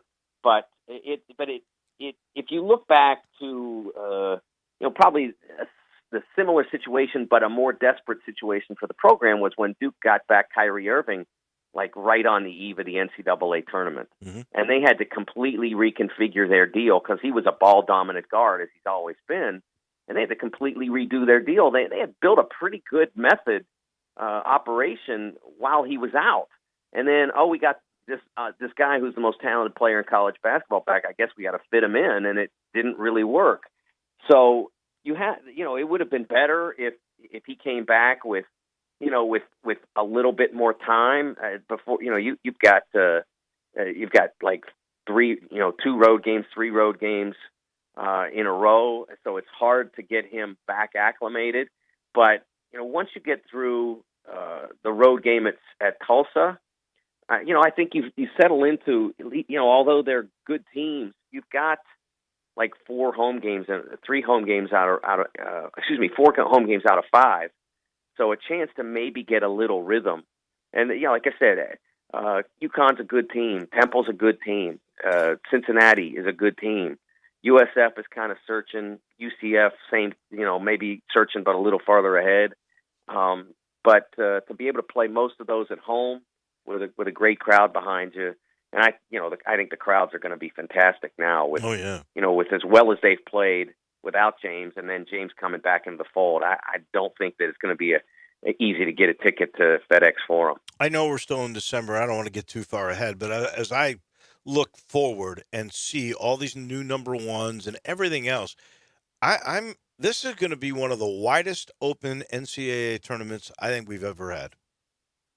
I really believe that, and I've heard people come back and say, well, we always say that. Look, I will tell you emphatically, and I probably wrote it, and I know that I was saying it, in 2014-15, so this time, December 2014, I would have told you, look, Kentucky's winning it, and if they're not winning it, it's going to be Wisconsin, Duke, or Arizona. Those are the only teams that got a shot this year. Because even if somebody takes out Kentucky for you, and Notre Dame came close in the regional final, you still got to beat one of those other 3. It's not going to happen. You are not good enough to beat all those 3 teams. So it was going to be one of those 4, and it turned out to be Duke. And 3 of the 4 made the Final Four, and all 4 would have made it if they hadn't stuck Wisconsin and Arizona in the same region. So it's not like that now. There are no teams that are so imposing that you can't. That if you're good, you can't reach them. Now, how many will be good by the end of the year? That's what I've said, and I really believe this. If you have a pro on your team, and you could be James Wiseman, a really promising pro, or it could be somebody further down the list who might not even be a first-round pick. Probably you'd be better. The history has said somebody's got to be a first-round pick. But if you've got a guy like that, you've got, and then you go on around him or whatever to build a highly functional offense and defense, which means between now and March, you're somewhere in the ballpark of top 20 in KenPom in the offensive and defensive efficiency in offense and defense. So it could be 25th in offense or 30th in defense or whatever. But if you're in that ballpark, you're in the game. I really believe that. And I don't know how many teams that'll be by the end of the year, but I think it'll be a dozen at least. And so like I said, 2015, 4 teams, man. 2018, Duke had a shot and Kansas and Villanova, but there wasn't a lot beyond that. There weren't a lot of teams beyond that had a shot to win it. It was because somebody was going to have to be really awesome to take down Villanova, and nobody eventually even came close. Going to be fun this year, that is for sure. Mike, Merry Christmas to you and Deb, and we will talk to you next year. Sounds great, David. I think you're going to be off next week, so happy holidays to you and to your family, and can't wait to start it all up again in 2020. Me too. Thank you, Mike. We appreciate it. Mike DeCourcy, brought to you by the Memphis Sports Council and the Convention and Visitors Bureau. Guys like Melvin Gibson and J.J. Greer, and, of course, Kevin Kane, who they just do so many good things for the city. I mean, it starts with trying to get new equipment like the floors at FedEx Forum, part of the Sports Commission, or helping out for the St. Jude Marathon a few weeks ago. Always involved, even with the FedEx St. Jude WGC event. Always involved. And they're involved with bringing us Mike DeCourcy every week, the Memphis Sports Council. We take a break. Back in just a minute. We will talk business of sports with Rick Horo, our professor from Harvard, and, of course, the NBC family of stations. He's next on Sportstime with Wolo and Stats. Get happy with Johnny Radio's Happy Hour. Weekday afternoons from 1 till 3 on Sports 56, 96.1, and 87.7. I'm here with the great Pat Donahue from the Rendezvous Restaurant Shipping Department. Thanks, Brett. We've been shipping our ribs all over the country now for decades from our USDA-inspected shipping kitchen in the Pinch District. We hand-cook our ribs in pits that Mr. Charlie built over charcoal, just like they do at the restaurant. So what comes in a rib box? We could do pork shoulder, we could do ribs, our sauce, seasoning, baked beans, coleslaw. We'll even throw in Pancho's cheese dip with our nacho boxes. We also put a bag of Rendezvous seasoned popcorn, heating instructions, some chef hats, some wet naps, and some other helpful tips from our kitchen. We ship our ribs overnight, exclusively FedEx. And we put them in nice packaging. We don't ever want to use styrofoam, so we use corrugated cardboard, actually 2 boxes that fit nice together, so the ribs get to you, your loved ones, or your clients in a safe, wholesome manner. Rendezvous ribs are perfect for out-of-town clients, customers, loved ones. We also ship ribs for any occasion. Where do we order these great ribs? You can go to www.hogsfly.com or give us a call at 1-888-464-7359. Charlie Burgos' Rendezvous Restaurant in the alley since 1948. If it's time for a new gun, rifle, or silencer, Tactical Guns and Gear in Collierville on Highway 72 is the best place to go. I promise they have the newest, most exciting selection of guns and silencers you could ever want. I don't care if you shoot for fun, hunt, or just need a gun for personal protection, Tactical Guns and Gear has the best selection of firearms around. The only one-stop silencer shop in Tennessee. In less than 10 minutes, they do all the paperwork. Take your photo, originate gun trust, take your prints electronically, and the best part, you never have to scan them again. Yes, silencers are legal. No special licensing, just a simple background check. Silencers don't make your firearms silent. They simply reduce noise for more enjoyable shooting, help protect against hearing loss, reduce recoil. It makes you more accurate. Best silencer place in the entire state of Tennessee, right here in Collierville. For all things guns and gear, ask for Jake or Jim at Tactical Guns and Gear on Highway 72 and tell them Eli says hi. Online at tacticalgunsandgear.com. The construction reduction event is on at Wolf Chase Honda. Exciting changes are in the works and inventory must be reduced. Get the best deals right now on all remaining 2019 Hondas while they last. Every new car, every certified, every used car, price to go. Get pre-approved now at wolfchasehonda.com. Wolf Chase Honda is expanding and our prices are dropping. Don't miss these savings. Act now. This huge construction reduction event ends soon. For the best lineup of quality, fuel-efficient, and fun-to-drive vehicles, get to Wolf Chase Honda and Wolf Chase Nissan. Over 1,000 new certified and pre-owned vehicles in one great location.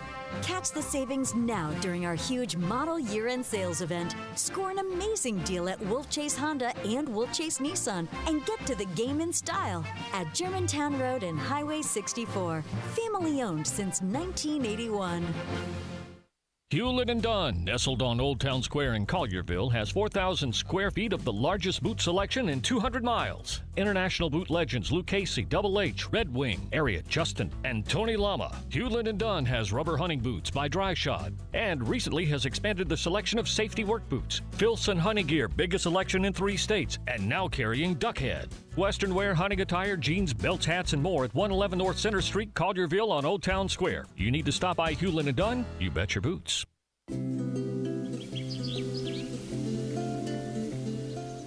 I love fall. The landscape is so beautiful at Town Village Audubon Park.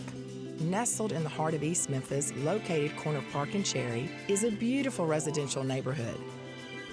Looking for a great place to retire, but you still have a very active lifestyle? Then visit Town Village. Only requirements that you're 55 plus. Prices per month starting at $2,300. Gourmet Chef Drew invites you to visit our restaurant and bistro. Package includes 3 complimentary meals per day, maid service, free local transportation, daily check-in, monthly coffee club, themed dinner parties, lots of fun. Visit us and call Daniel at Town Village Audubon Park at 901-374-7342. There's no place like home. Town Village Audubon Park. Now, more of Sports Time with Wolo and Stats. This hour of Sports Time is brought to you by Homer Skelton Hyundai. Here once again are Dave Woloshin and Brad Norsworthy. Once again, Brett off. It's a great time because we always get to chat with our professor from Harvard and the NBC family of stations. Rick Horrow joins us now. He's written a bunch of top 15 things to watch when it comes to philanthropy in sports. And I know you always are dealing in business. I want to know if you deal in ethics and what you would do if you were Roger Goodell when you've got a serial offender in the New England Patriots. What's the price they should pay for, once again, at least the third time in the last few years, getting caught with a fairly egregious violation of cheating? Yeah, well, it's a lot of people would say lock them up, take away draft picks, huge fine that matter. And I don't know what the deterrence is. There's I guess on the other side of it, people can say it was inadvertent, some of it, doing it for the television show. You have to go through the hearing and you have to deal with all of the evidence. And so Roger's got a tough situation here because it's not just somebody that's had a past history that's at least questionable, but it's also, video sanctity. Remember Spygate years ago with the same Patriots? That's a special issue. You're really not supposed to be able to look at other people's practices and take other people's signs. We got the same similar kinds of stuff in baseball with the Astros now. So this is on-field integrity, which is really, really important. It's much different in many ways than the Ray Rice and the domestic abuse situations. That's bad in and of itself, but in many ways, this is a lot worse. Well, I don't know how you deter the behavior. I guess it's so entwined in that Patriot culture because they lost a first-round draft choice. What did they fined Robert Kraft $500,000, didn't they? Well, yeah, and the first-round draft pick was important, but let's remember that the Patriot system is so automatic pilot and so above everybody else's, some would say, that they're still a dynasty. Even if you lose a first-round draft pick. So what's the price now? It's again, it's going to be a very, very, very difficult time for Commissioner Goodell to thread the needle. I don't know the answer. Hopefully, wiser men than me can figure it out because I'm not sure what you do with that. Clearly, they were trying to get an advantage. I'm pretty clear on one thing, and I'm absolutely clear on this one. There's no wiser man than you. Wow. How's that? Yeah. Is that good over the holidays? Yeah, and I thought your insight was so incredible. No, everybody's entitled to one mistake. Yeah, there you go. Yeah. So you did all these stories on philanthropy. What's the one that really touched you the most that you've seen this year? Well, I guess a couple. The one is the kind of the morphing of Megan Rapinoe from from an LGBTQ person to an equal pay person to a gender person to a athlete superstar. Not just the sports person of the year. I mean, that's a great cover, but it's every year. But it's just an incredible story to watch. Meteoric rise of that. And speaking of rise, that's the other one I put number one. Yeah, you did. The Ross Institute for Social Equality. And I know Steve Ross very well.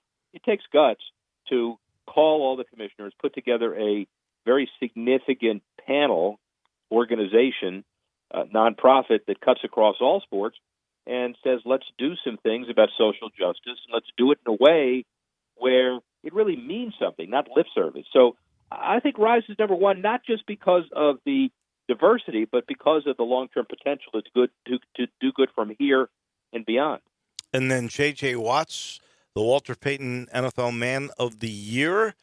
And, boy, there are so many good entries in the in the Peyton stuff. How did he Well, get you? and by the way, every man of the year is a tremendous story in and of itself. But Right. the guy starts with a $200,000 goal for Hurricane Harvey relief. He raises $100,000, and then he says, "All right, I'll match it. Here comes $200,000." Next day, 17 days, $37 million, and it's not just for him, but it's for the cause. And let's remember that this is a person who is a Wisconsin native. He's not a Houstonian. It doesn't matter, but he is now Houston because of the Texans. But to have such intensity and committed this football as sports as a platform for social relief and the power of sports, that's a big deal. And then Peter Frates, the Ice Bucket Challenge guy, who unfortunately just passed away. He was the guy that really, with the BC baseball team, they invented the Gatorade bucket on the winning coach. And he raised a whole bunch of money for ALS, which unfortunately was the disease that took him. We still haven't figured that one out. We haven't figured that one out, and it's taking a lot of people way too early. And the Ice Bucket Challenge, everybody remembers it. I'm surprised, by the way. It was such a great process. I'm surprised that it ended in so quickly. But then you go on a different philanthropic means to raise money. So maybe I shouldn't be surprised. These are very difficult opportunities, by the way, to keep sustaining raising money. I talked about Zeke Elliott a couple of years ago jumping in the Salvation Army kettle after the touchdown. And Jerry Jones said that was the best thing he's ever seen because it raised significant dollars for Salvation Army. His daughter happened to be the national chairman at the time. But what an instinct on that. It takes special acts and then special follow-up, and then it's got to hit the country just right. The whole philanthropy thing is very interesting in and of itself because it used to be, everybody's going to have to do it because the neighbor does it. If you don't do it, then people are going to yell at you. Now, 12% increase across the board in philanthropic spending, and it's a direct increase to the return on investment. So people are now seeing that people like buying products of companies that are more philanthropically involved. People are like watching networks that are more philanthropically involved. And so it's become really, really important in and of itself. The Memphis St. Jude Marathon, I can't remember how many years, and I apologize for that, but I know that it's gone from just over 2,000 runners to 26,000. And since it began, they have raised $30 million for St. Jude, which I thought was incredible. And then I read because I always learn from you, that the Boston Marathon charity eclipsed $100 million in donations for cancer over the last 20 years. That is incredible. Well, Boston's legacy is not to demean any other marathon, even New York, but the Boston Marathon, you think of branding, and that's it. And then, unfortunately, when you have Boston Strong and you have that bombing a few years ago, it gives another incentive to raise dollars. And their executive director, jumped on this with abandon and said, let's take advantage, let's do Boston Strong, and let's raise a significant amount of money. And $100 million is nothing to scoff at. You're right. It's a big deal. No question. Roger Federer, I didn't realize because, he has no connection that I knew of to Haiti, and yet he obviously came in and helped them out when they had a terrible earthquake. Yeah, and he brought some of his friends, too. So, can you imagine Roger Federer and some of his internationally known tennis fans, friends, organizing a relief effort in a destructed island where nobody could basically do anything? But he did events not only in Haiti, but he did events around the world that raised money for Haiti.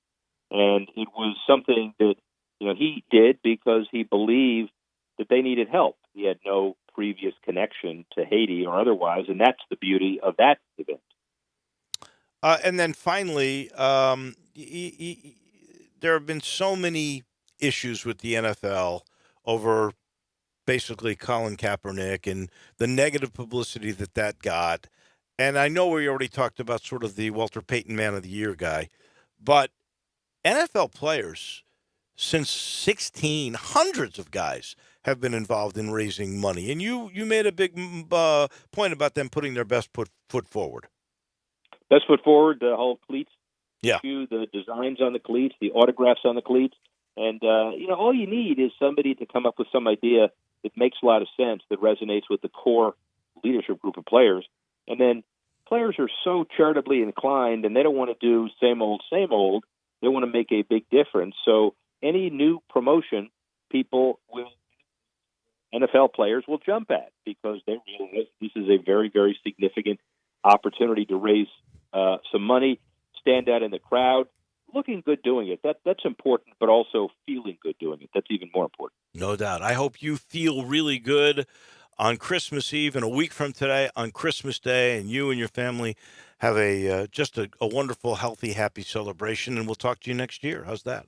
You too, my friend, right at the new year. Talk to you later. Bye-bye. Thank you, man. Rick Hara, Okay, our professor from Harvard and from the NBC family of stations. It is signing day, and that's where we will hold our attention, or turn our attention to, I should say. Ryan Silverfield is going to join us at 5:30. We'll go over his class a little bit here in just a couple of minutes with Christian Fowler from 24/7. This hour of the program brought to you by our title and presenting sponsor, and that is Homer Skelton Hyundai and Genesis of Olive Branch. Great car. Please go test drive it. The great thing about Homer Skelton is you've got the shopper assurance. What does that mean? That means if you go there, you can do flexible test drive. You'll see the pricing right there, transparent pricing. But flexible test drive means you get to go take the car for as long as you want till you get a really good feel for it. They've got buyer's remorse if you don't like the car after you've purchased it. You got 3 days with which to make your decision. And if you think, well, this isn't the same thing I thought, don't worry, exchange the car. And when you do buy, and you will once you test any of these cars, Hyundai's included, you get the streamlined process. You're in and you're out. And this product is so good. You know by now that if you buy a car from Homer Skelton Hyundai, whether it's a Genesis or a Hyundai, you get the 10-year, 100,000-mile limited powertrain warranty. That's the Hyundai and Genesis assurance. Go see what I'm talking about. Get on Lamar, get into Mississippi, exit 1 Craft Road, turn left. You'll see the way car business should be done with that technology and with that service. That's Homer Skelton Hyundai and Genesis of Olive Branch. Back in a minute, Christian Fowler joins us on Sports Time with Wolo and Stats. Sports 56 now has 2 FM homes. You can now find real sports talk on 96.1 as well as 87.7 on your FM dial. I just left those Ford and Toyota dealers. You ought to see their selection of new cars and trucks. And you should see their prices. Santa Trade's a Sunrise Buick GMC truck. Top trade-in for old sleds, immediate financing, a true bargain lot with cars and trucks under $99.95. And remember, Sunrise specializes in first-time buyers. Want to buy a car or truck and have some left over for the holidays? SunriseMemphis.com, Covington Pike, Wolf Chase, and Collierville. Happy holidays. Is your wife asking you to stop eating junk food? Well, we have you covered at Humdinger's. It's quick and it's healthy, and most important, it tastes amazing. With many choices from salmon salad to rainbow trout and grilled asparagus. Come visit us for lunch at Humdinger's, 6300 Poplar Avenue. So good, Coach Penny eats with us weekly. Don't forget, Humdinger's offers full-service catering for weddings, social events, or your corporate lunches. You can call 901-260-8292 to find out more.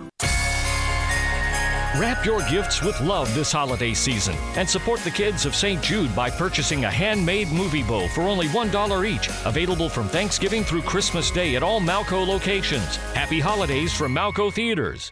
When you're diagnosed with metastatic breast cancer, a lot of questions run through your mind. What am I going to do? What are my options? What did I do wrong?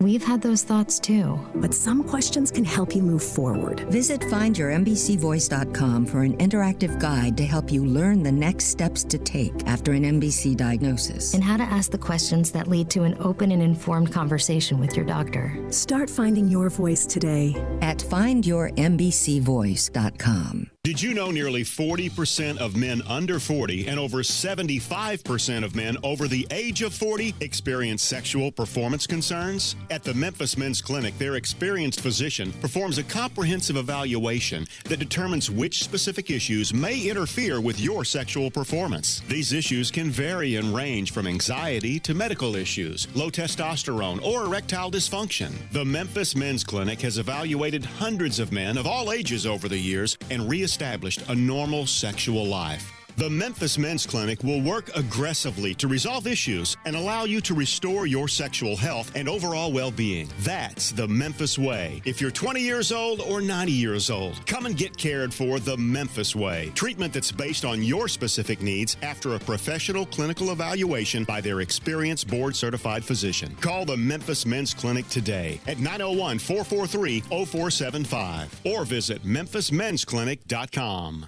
Now, more of Sports Time with Wolo and Stats. This hour of Sports Time is brought to you by Homer Skelton Hyundai. Here once again are Dave Wolochen and Brad Norsworthy.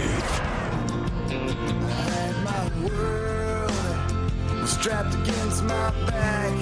Early Christmas today for college football, the early signing day, and Christian Fowler, who does such a terrific job with the 24/7 site for the U of M, joins us now. So 13 guys, that's all you could get. One little switcheroo, I guess, sort of in the middle of the process. And a decent, because there's only 13 guys, signing class for the University of Memphis. What's your overall take, Christian, of Ryan Silverfield's first class? Well, I think they really did the best that they could do. I mean, honestly, they only lose one guy that flips to Temple. They secure the rest of the class, which is really unprecedented when you think about a coaching change. And I know it's an on-staff change, but still, you typically when a head coach leaves, even before a new head coach's name, multiple players leave. So I think they did an incredible job signing 14 guys, and they have some of their highest-ranked commits in history in this class. So overall, they target offense. 11 of the 14 guys are on the offensive side of the ball. And I think they hit a lot of needs and did exactly what they needed to do in the early signing period. So one of those that switch, the kid from Georgia that went to Temple, the linebacker, he sort of got replaced because they only had 13 slots with a tight end, right? Rhett Weldenbacher, the tight end from, I guess it's Butler Community College. He was not originally going to be part of this class, true? Or am I making that up? Right, so Rhett Weidenbacher, who the tight end that you mentioned, and then also Kawan Robinson, who actually committed and signed to Memphis last year on National Signing Day in February, didn't end up making it on campus and signed today. So that's where it comes for. That's where you get 14 from. You lose one, and then you add those two guys. How good is Kawan Robinson? So Kawan, 6'2", 300 pounds, not very highly ranked. Played at a really high level high school in Arkansas, Bryant High School.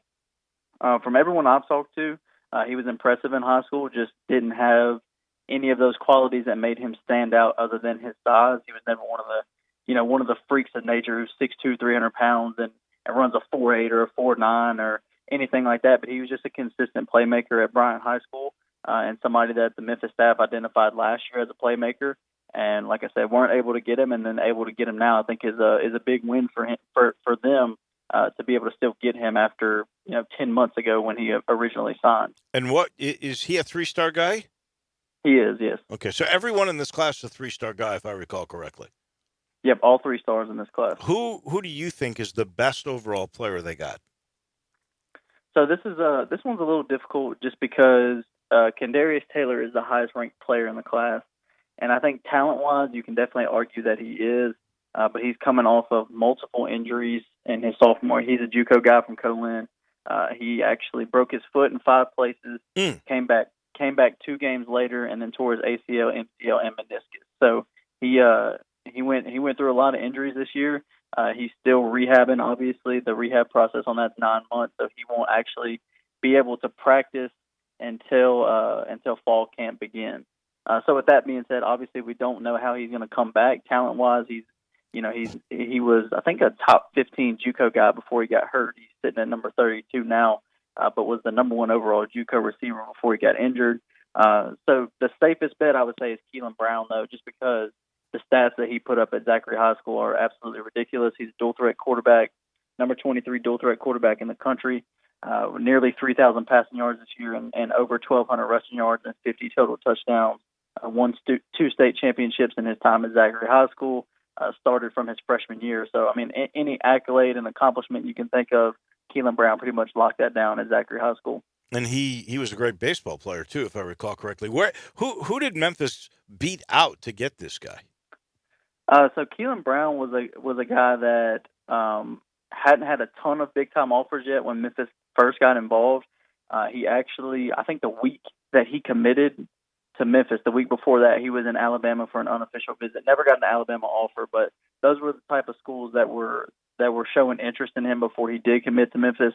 Has a Baylor offer, Cincinnati offer, so he does have a couple of nice offers. Utah State, so definitely some nice offers for him. But I think honestly, from talking to him multiple times throughout his commitment, I think that really when he committed to Memphis, he kind of shut those other schools out, and I think that's why we never really saw his recruitment take that next step, because he pretty much told schools from the beginning once he was committed that it was over for him. 2 other intriguing guys, and that's probably all we've got time for. We're talking with Christian Fowler from 24/7, and that's one, Kalen Granberry, the running back who was originally from Raleigh, Egypt. I think he holds the Shelby County record for touchdowns in a single season, or maybe it's a career, and he was from Jones County Junior College. What kind of guy is he? So, prototypical running back size, 5'11", 200 pounds, somebody that basically anyone who's a fan of high school football in the city recognized the name because he was electrifying at Raleigh, Egypt, like you mentioned. And so his first year, he was a junior college All-American, went over 1,200 yards. In his second season this year, sophomore year, he split carries a little bit more, didn't touch the ball as much, so the stats weren't as impressive. I believe he had 800 rushing yards and 10 touchdowns, which is definitely not a shabby season, but not what it was last year. I think he started the season as a top 20 JUCO guy, and he's now in that 70 to 75 range, but largely because of splitting time with other running backs, not because of his talent level. And I think when you look at what Memphis has at running back, what they brought in with this class, that may honestly be the deepest position that they have, because they have a ton of talent back there. And then the last guy is Kai Matthew, who, if that sounds familiar at all, Ty Matthew from LSU and now in the NFL, is his cousin. He's a wide receiver out of New Orleans. How was that connection made? Honestly, Memphis has a lot of guys that recruit in New Orleans and in Louisiana as a whole. John Simon, who came over this year from Arizona State as the receivers coach, and T.J. Rushing, who's the defensive backs coach, have a ton of ties in Louisiana. That's why we see more and more targets and commits from Louisiana over the past couple of years. But Kai Matthews is a guy who didn't see a ton of volume in high school, but he's the guy that is a deep threat, a true definition of a vertical threat.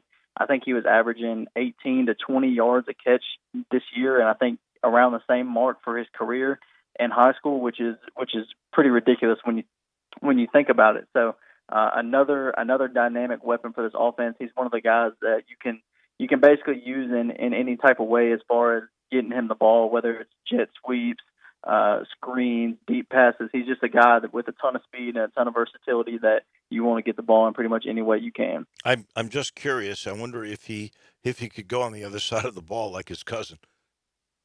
Oh, I mean, most of these guys, that's the thing about big-time high school football players, most of them can play both sides of the ball. And then, one last thing while we can slip it in here, and that's Devontae Nelson, another MUS kid. I always love getting those guys on my team because they're well coached, they're disciplined, they understand the game. Tell me about Devontae Nelson.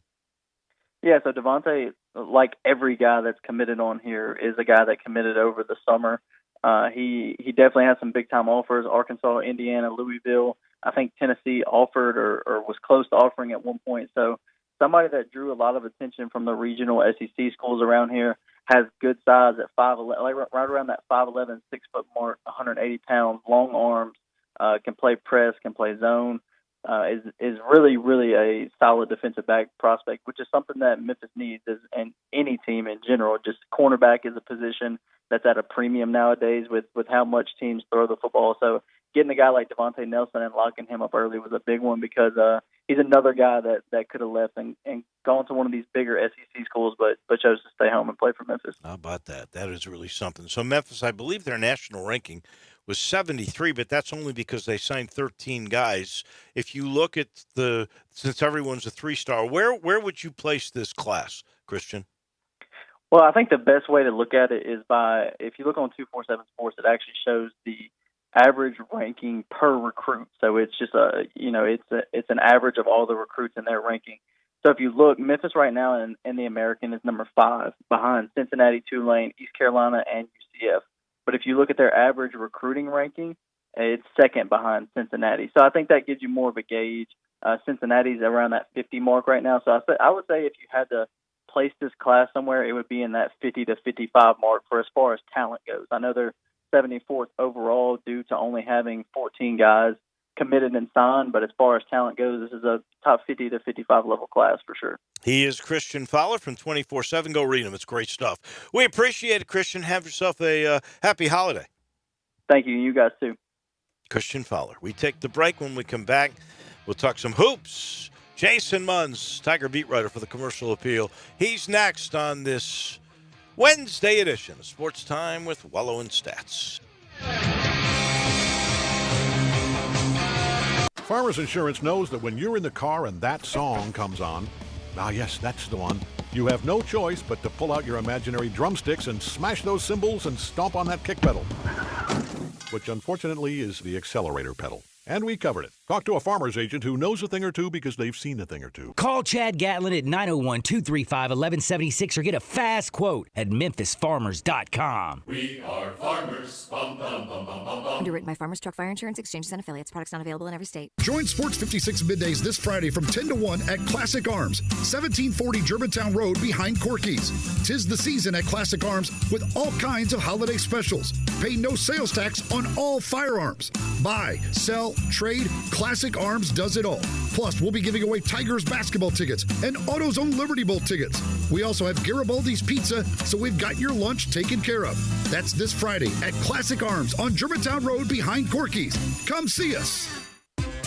This is the time of year when people come in from out of town and you want to impress them, and there's simply no better way to impress out-of-towners than 117 Prime in the heart of beautiful downtown Memphis. If your family or friends are visiting Memphis for the first time or for the first time in a long time, take them to the finest dining destination in downtown Memphis, 117 Prime. They'll be amazed by the best steaks in town and the best atmosphere anywhere in the city. 117 Prime is built to impress your visitors. 117 Prime is simply built to impress.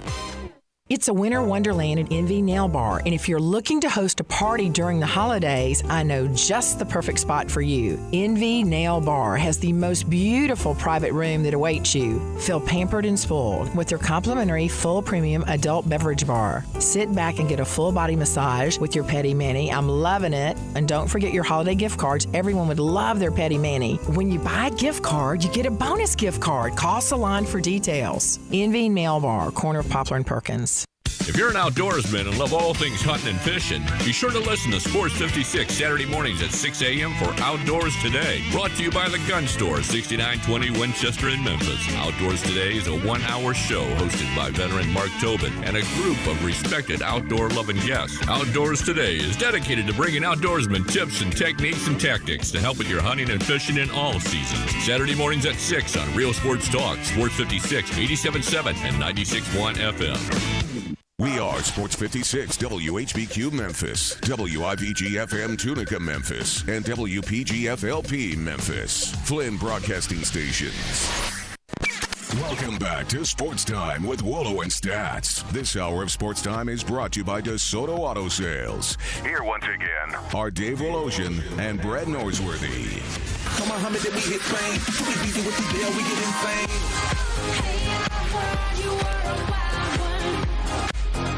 Welcome in on signing day. Yeah, good day for the SEC. 6 of the top 10 in the country. Ole Miss ended up in pretty good shape, around 20. Memphis ended up, if you look at the total average of the stars, because all you could do was sign 13. We just heard Christian Fowler say somewhere around 50 to 55. It would be in that range. That's certainly not bad. There are some guys that were rated higher than we've ever had in this class. And if you go back to Mike's other recruiting classes to this one, and this one's officially Ryan Silverfield's, that's about 4 great classes in a row. And you've already got one title under your belt with more coming because these great players will keep on coming. And so that's, I think, comforting. And the other thing is we'll let Ryan talk about this class. He'll be here at 5:30, Ryan Silverfield, the head football coach for the University of Memphis. In the meantime, what a game on Saturday in Knoxville. It was as loud. I think I read this from Jason Munz in the Commercial Appeal. I'll just go right to the author. Did you say that the decibel level was like 108.8, which is as loud as a jet engine taking off? Is that true? That is true. It was close. The study that I found, which came from Purdue University, says that 110 decibels is right about the mark that a jet engine makes when it's taking off. And I just through the magic of social media, somebody mentioned to me that you can download this decibel app, this decibel meter on your phone. And not only can you do that, but you can record video at the time with the decibel meter like embedded on the video. And so I was standing down by the tunnel when Penny came out, and when he came out, it was at 10. I think the highest he got was 108.8, and it was pretty neat. And there were a lot of boos in that one, although Penny told me personally he never heard the boos, which was a great way to deflect. I loved it. I often wonder when they say that, though, is that like 110 decibels is a jet engine upon takeoff for the plane, but is that like when the plane is you're right there, or is that like when it's a half a mile away? Nobody ever tells you that one. No, they don't. But I mean, I don't know. I would have to think it's in some close proximity. I don't know, but 110 decibels, 108.8 decibels is quite loud, and you and I can both attest to that. Yes. It was, and I believe I was like measuring at other various points during the game, and the meter that I had downloaded on my phone said it got up as high as 114 at one point. So, it was an electric atmosphere in there. I suspect then you will be, since you have the app, you'll take that to Wichita State. We'll get it when there are big crowds at FedEx Forum. We'll see who's got the noisiest gym. That's right. Somebody, I wish I could remember the name of the person who turned me on to this so I could give them proper credit, but it's a Memphis Tiger fan, and I owe them a lot. Give me your biggest 2 or 3 takeaways from this win in Knoxville. I would say number one is Tyler Harris. He's still your 3-point shooting specialist, and he's in a groove right now, and they needed every shot that he made. But I will say that the biggest shot perhaps of the game, at least one of the 2 or 3 biggest shots of the game, in my opinion, was his coast to coast at the end of the first half, where he puts a spin move on Lamonte Turner and then like falling away from the goal, not only gets the shot over Turner, but also over Fulkerson off the glass as time expires. To me, that was one of the top 2 or 3 plays of the game. And just his play, he tied for the team high with 11 points. He had 5 rebounds, I believe, as well, which was just, I mean, if you can get 5 rebounds out of Tyler Harris, I mean, that you're living right. And so I thought he played really, really well and has been playing well the last 3 or 4 games. But I don't know if anybody can take away the 2 plays that Damian Ball made, the snatch and grab, and then stick back late in the game that really was just one of those, almost a desperation play that turn the tide. And then, of course, his three-pointer. I mean, he'd only made 2 or 3 three-pointers all season long, and they give it to him in crunch time, down 1 very late in the game, and he hits it, puts them up 49-47. Obviously, Tennessee didn't score another point. That was kind of the dagger right through their heart. So Damian Baugh playing arguably as well as he had all season. You know, hopefully that's trending. He's trending back in the direction that he was going coming out of the Bahamas, and then Tyler Harris. And then, of course, Alex Lomax just continuing to do what he does. I mean, we talked about it last week. Who'd have thought that anybody would make a case that he'd be the most important player on the floor against, in a win over Tennessee. But, here we are on December, whatever it is, and he was. So just his season just continues to go very, very well. You nail it, in my opinion. The coast to coast by Harris at the end of the half switched momentum in the game. I'm with you there. The Baugh stripping of Fulkerson in the easy putback, and then the 3 that he made, and there was a great pass in there by DJ Jeffries to see him to make that wide open 3. That was a critical moment in the game. The other one was Alo and Jeffries, and I thought this was critical because if I remember right, Tennessee had regained the lead, and Lomax comes down and penetrates and gives a perfect lob pass to DJ Jeffries. And I thought that intimidated Tennessee. It was the right answer, right back, with an athletic play that they don't have an answer for. Yeah, that's a really, really good point. Because, and I like what you said there, just about how, they could have hit a 3 in that moment. They could have, dribbled it around, and Alex Lomax could have, done like a fall away jumper or something from, fall away 10 or 12 footer, whatever. But it wouldn't have felt, maybe a 3-pointer would have, but it just felt so. You're right. It was the right play at the right time, and I think more than anything, it got in, like you said, it got in Tennessee's head, and set the tone sort of for the rest of the game, which there wasn't that much left, but yeah, no, that was another huge. And I remember watching some of the replay. It wasn't like I remember watching them come down the court. I knew it was coming. I knew the lob was coming. Watching it back on the replay, and there was no panic. There was no jitters or anything. Like, it was almost like they knew exactly what they wanted to do. They ran down the court and did it, even though the clock's ticking. They're behind. It was a really good play, and of course, Alex Lomax. It started with him. And then he hits the free throws. And I'll be honest with you, you always get a sense when you're at a game if the kid's going to make them or he's not going to make them. So I'll ask you, because I never doubted for a second that he was going to hit those 2 free throws to make this a 4-point game. What were you thinking? I'll say this. I don't want to say that I thought he would make them both, but I do remember thinking in the moment that if he was going to miss one or both, so was everybody else on that team.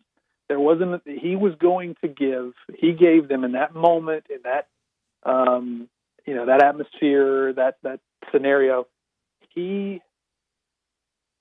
was the guy. I mean, and Penny said it after the game in the press conference. I asked him straight up, I said, do you want anybody else on the line in that scenario? And he said, absolutely not. He said, whether Alex Lomax makes it or misses it, in that situation, he's the only guy I want on the free throw line on the team. And if I were him, I would too.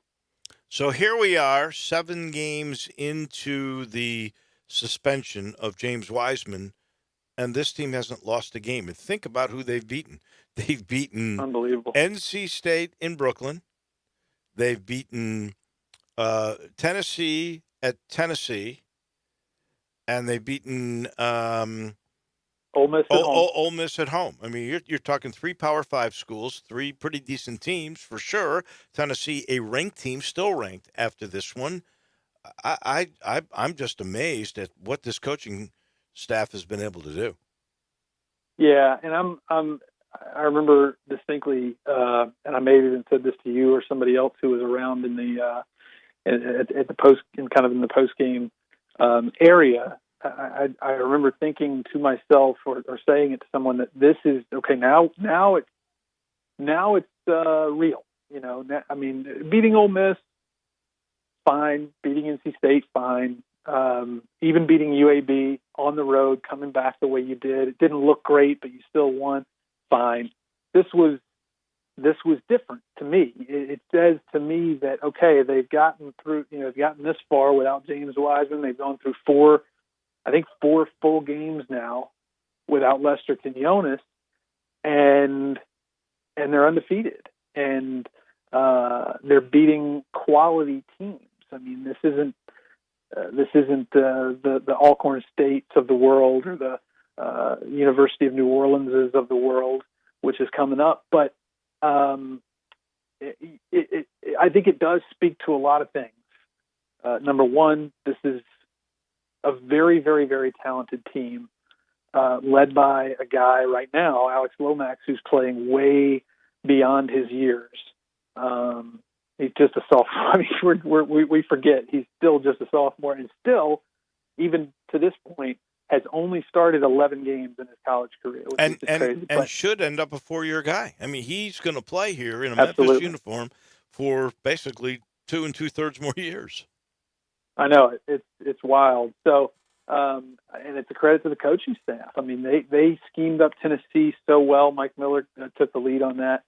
Penny Hardaway said that a couple of times over the past week, and he actually scouted the game last year too. And so I think that was part of the reason why he gave him, why Mike Miller drew the assignment this year, is because he was somewhat familiar with some of the players on the team and Rick Barnes and Rick Barnes' scheme, right? Yeah.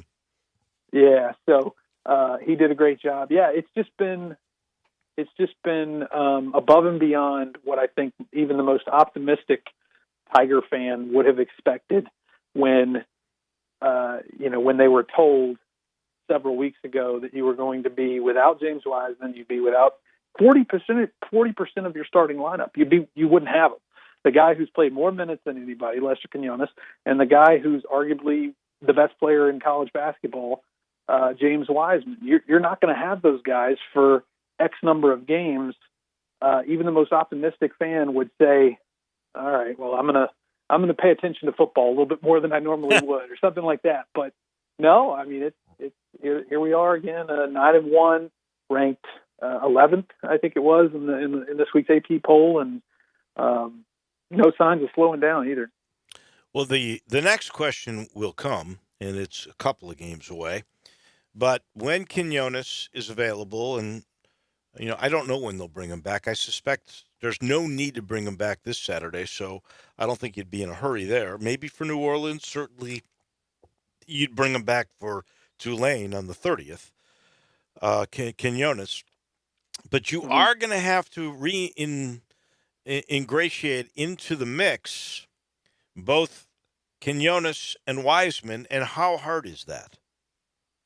Well, I think it's going to be hard. I mean, people are at least people have asked me, how's that going to change the dynamic of the team, the chemistry of the team that they've sort of established over these past few games? And I think that'll probably be offset by the simple fact that it's James Wiseman and Lester Quinones. Their talent will offset whatever chemistry problems may crop up. But I think really the thing to keep an eye on more so than that is Tyler Harris is playing well, and he's playing quite a few minutes. So where are his minutes going to go when Lester Quinones comes back? How does James return? How does his return on January 12th, what does that do to, say, Precious Achiuwa, who's gotten pretty good at handling things, right underneath the basket? So that's what I sort of am anxious to find out is what do you do if when Lester comes back with Tyler Harris? Somebody's going to have to, they're going to have to make room for it. Well, if I'm going to guess what that'll be, first of all, when Wiseman comes back, that'll take minutes away from Isaiah Maurice. And, Correct. I don't know what that does to Lance Thomas either, because, Right. let's, if we're going to talk truth here, I really expected that Lance Thomas would be a big part of this rotation, and he sort of played himself out of being that. And not that Isaiah Maurice had a stellar game at all against Tennessee, but if you're going to put those two guys together, at this point, you would have to say you're going to be probably more trusting of Isaiah Maurice, even though the upside for Lance Thomas is a lot better. Then, I would say that when you had Quinones before, he was playing almost 25 minutes a game. He was by far the most minutes on the team, even more than James Wiseman. So you're probably going to give him less minutes. At that point, I think, what was Harris getting, like 18 minutes? He might get a couple of those minutes. And, I don't know what Penny is really thinking, but you would think if that's the case, the guy that's going to really be the odd man out of this from the guard spot or the wing spot in that rotation would be his son, Jaden Hardaway, who is a good player, but you're certainly not taking minutes away from Tyler Harris for that. Yeah, I think you're spot on with all of that. I think Lester won't play quite as much when he comes back, and that'll benefit Tyler. And then fewer minutes for Jaden Hardaway. I think he's averaging 8 or 9 minutes a game right now, so you'll probably bring him back to 3, 4, 5 range, and that'll keep Tyler Harris involved because he's earned it, and that's the bottom line there. And then the other part of that rotation question is, and I know you had it in your mailbag, because I read it today, and I kind of smiled when I saw it, and that is, what about Alo? And he's getting the winning minutes, right? He's on the floor at the end of the games, but he's not starting. Should he become a starter? I don't know. I mean, to me, it's kind of such a fine line, because you're absolutely right. He's on the floor when it matters most, and no matter what combination Penny Hardaway finds throughout the course of these games, the ones that UAB, the one like UAB, Ole Miss, no matter what combination he puts out on the floor, it seems to always involve Alex Lomax. And so you don't need, at this point, there's been no need for him to start. But you get to crunch time, you get to the games where it really matters. I mean, how much? Obviously, Damian Ball played well against Tennessee, and he's played well in spot other places, but he has turned the ball over a little too much. He hasn't quite been the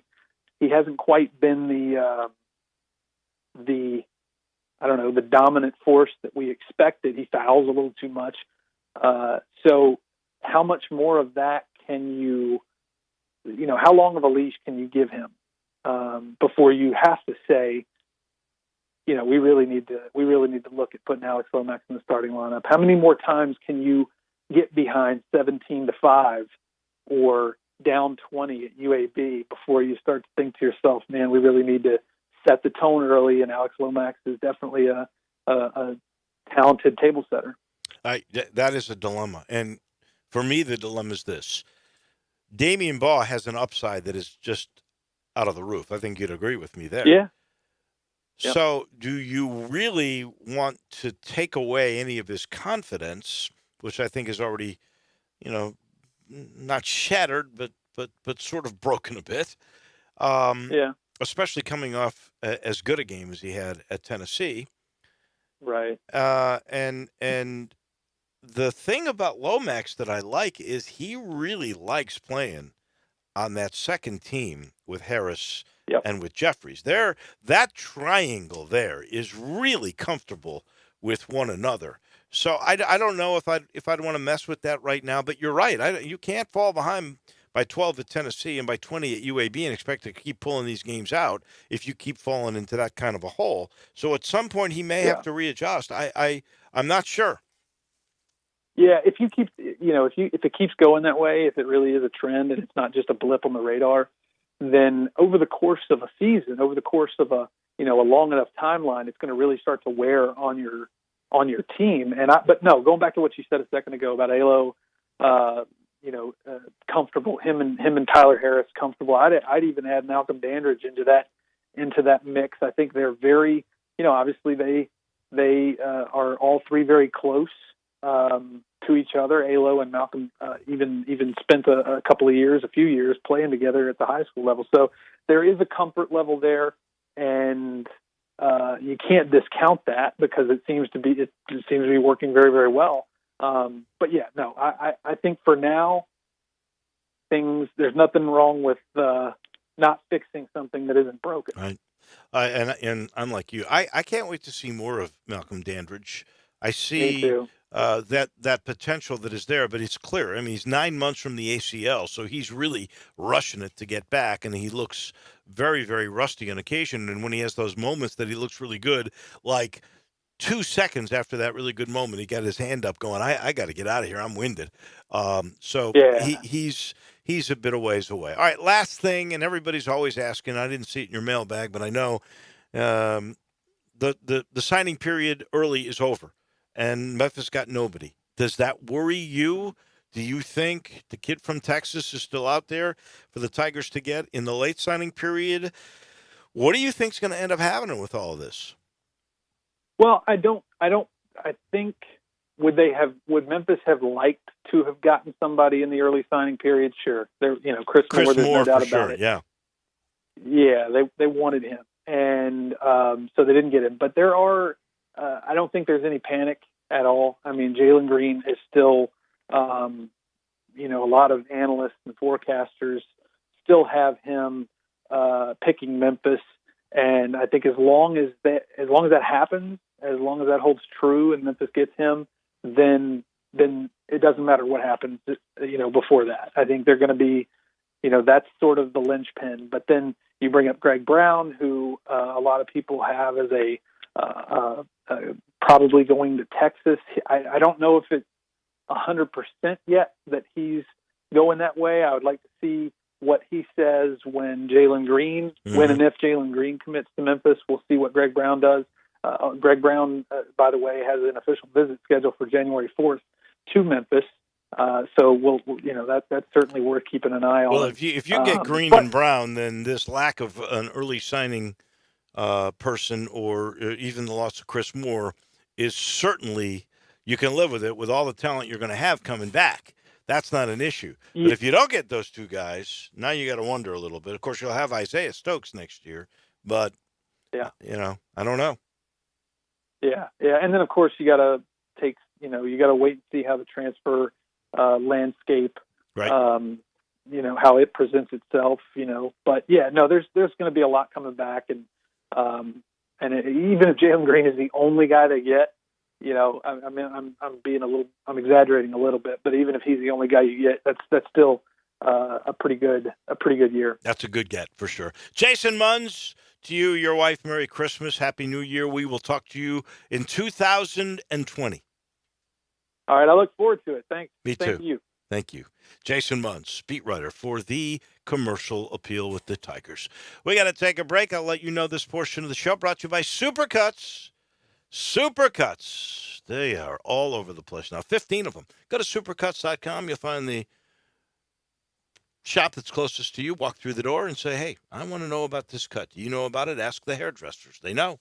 That's their business to know. They know the details matter. They know all of the details. And then every haircut ends with a hot towel finish. It leaves you invigorated while relaxed all at the same time. And the other thing that I know for sure, when I walk out of Supercuts, I feel good. You're going to go, Wolo, what do you mean you feel good? I feel good because I look good every time I walk out of Supercuts. Back in a minute, we will talk with the head football coach of the University of Memphis. That is Ryan Silverfield on his class, his first recruiting class. He speaks next on Sports Time with Wolo and Stats. Take Sports 56 with you on your phone or tablet. Download our official Sports 56 app today. This hour brought to you by DeSoto Auto Sales. And at DeSoto Auto Sales, they specialize in late model cars with low mileage, high standards in the car industry. All the cars at DeSoto Auto Sales test driven and checked out from head to toe, bumper to bumper, unlimited inventory, every make, every model. And at DeSoto Auto Sales, if it's not on the lot, they will find it for you. No shortcuts at DeSoto Auto Sales and no high-pressure sales tactics. Laid-back atmosphere. You're treated like family. Kind, courteous employees down at DeSoto Auto Sales in DeSoto County. The ultimate car experience. They know time is important, and they will get you in and out, test your car, credit approved in 45 minutes. We're living in a world today that time matters, and they know that. Check out the referrals at DeSotoAutoSales.com. Very proud to serve DeSoto County and the surrounding area. 5704 Goodman Road, 662-890-7184. Again, DeSotoAutoSales.com. Come on down to DeSoto County to DeSoto Auto Sales on Goodman Road. Before I got married, my dad told me, happy wife, happy life. Really? Mine told me, get her bling, you'll be king. That man's a genius. The clock's ticking till Christmas, and your JCPenney associate will help you find the perfect gift. JCPenney Rewards members get select diamond jewelry for $25 each, or get an extra 20% off with your JCPenney credit card and coupon. Use it to get 70% off select gold and silver jewelry. JCPenney. Offers valid 12/19 to 12/24. Credit offer subject to credit approval. $25 jewelry excluded from coupons and rewards. Other exclusions apply. See jcp.com for coupon and details. Mid-South Power Distributors is your source for all things diesel. Their newly renovated drive-in repair shop is open to the public. Whether it'll be your everyday driver, farm equipment, fleet vehicle, or heavy-duty truck, their ASE-certified technicians will get you back on the road. The on-site dyno is ready to run all the necessary diagnostic testing. From preventative maintenance to complete overhauls, Mid-South Power can handle it all. Stop in today at 3288 Mill Branch Road or call 901-396-0710 and online at mid-southpower.com. So I just checked, and yes, we can still have our holiday events right here at Sweetgrass. I am so glad to hear that. I was wondering that since they merged Sweetgrass with the next store, they might not be doing holiday parties. Well, they sure are. We can still book our holiday parties for family and friends right here at Sweetgrass, where we always do. And I'm going to keep right on having our office holiday party here, too. You can still get special attention and have a special event right here at Sweetgrass. And everyone will be able to see the games they want for once and won't be checking the scores on their phones. Sweetgrass is even better than before. Did you know nearly 40% of men under 40 and over 75% of men over the age of 40 experience sexual performance concerns? At the Memphis Men's Clinic, their experienced physician performs a comprehensive evaluation that determines which specific issues may interfere with your sexual performance. These issues can vary and range from anxiety to medical issues, low testosterone, or erectile dysfunction. The Memphis Men's Clinic has evaluated hundreds of men of all ages over the years and reestablished a normal sexual life. The Memphis Men's Clinic will work aggressively to resolve issues and allow you to restore your sexual health and overall well-being. That's the Memphis way. If you're 20 years old or 90 years old, come and get cared for the Memphis way. Treatment that's based on your specific needs after a professional clinical evaluation by their experienced board-certified physician. Call the Memphis Men's Clinic today at 901-443-0475 or visit memphismensclinic.com. Welcome back to Sports Time with Wolo and Stats. This hour of Sports Time is brought to you by DeSoto Auto Sales. Here once again are Dave Wolosian and Brad Norsworthy. Welcome back in once again. Brett off for the holidays. It was Christmas a little early today for college football fans and teams, coaches alike. And Ryan Silverfield has his first class in, and it has 13 three-star guys. Amazing. Only one player that was sort of verbally committed to the U of M switch. The Tigers got a tight end at the end sort of to make the 13, so that's sort of a switch of positions to linebacker, I guess, for tight end. It all worked out well, and the head football coach for the University of Memphis, Ryan Silverfield, joins me now. Coach, how does it feel? Your first class in the books. Well, thanks for having me on, guys. I appreciate it. And, yeah, very excited. Obviously, our current group of Tigers we have now are excited about our game on the 28th, but anytime we can celebrate a day like today to bring in a bunch of future Tigers, the right type of student-athletes that we want that are going to represent our community the right way, just a great day. Like you said, 13 young men that are going to have a lot of positive impact on our program. And, one of the unique things is 8 of those guys are going to be here in January. So that's a huge asset for us moving forward. Well, that's the whole point of the early period, right? So you can get most of these guys in for spring practice. Oh, I love it. It's a lot of coaches complain about the early sign day, but when you have a wonderful product like us to sell at the University of Memphis, it makes it easy. Guys want to jump on board, and we got exactly who we wanted. We set out for certain people and certain names, and when the dust settled, we got the guys that we wanted that fit our culture and are going to do it our way, and we couldn't be any happier. I'm curious. I don't really know what the odds would be, but basically, you lose the head coach, you don't have a whole lot of time, and you really lose nobody in this class. What are the odds on something like that, Ryan Silverfield?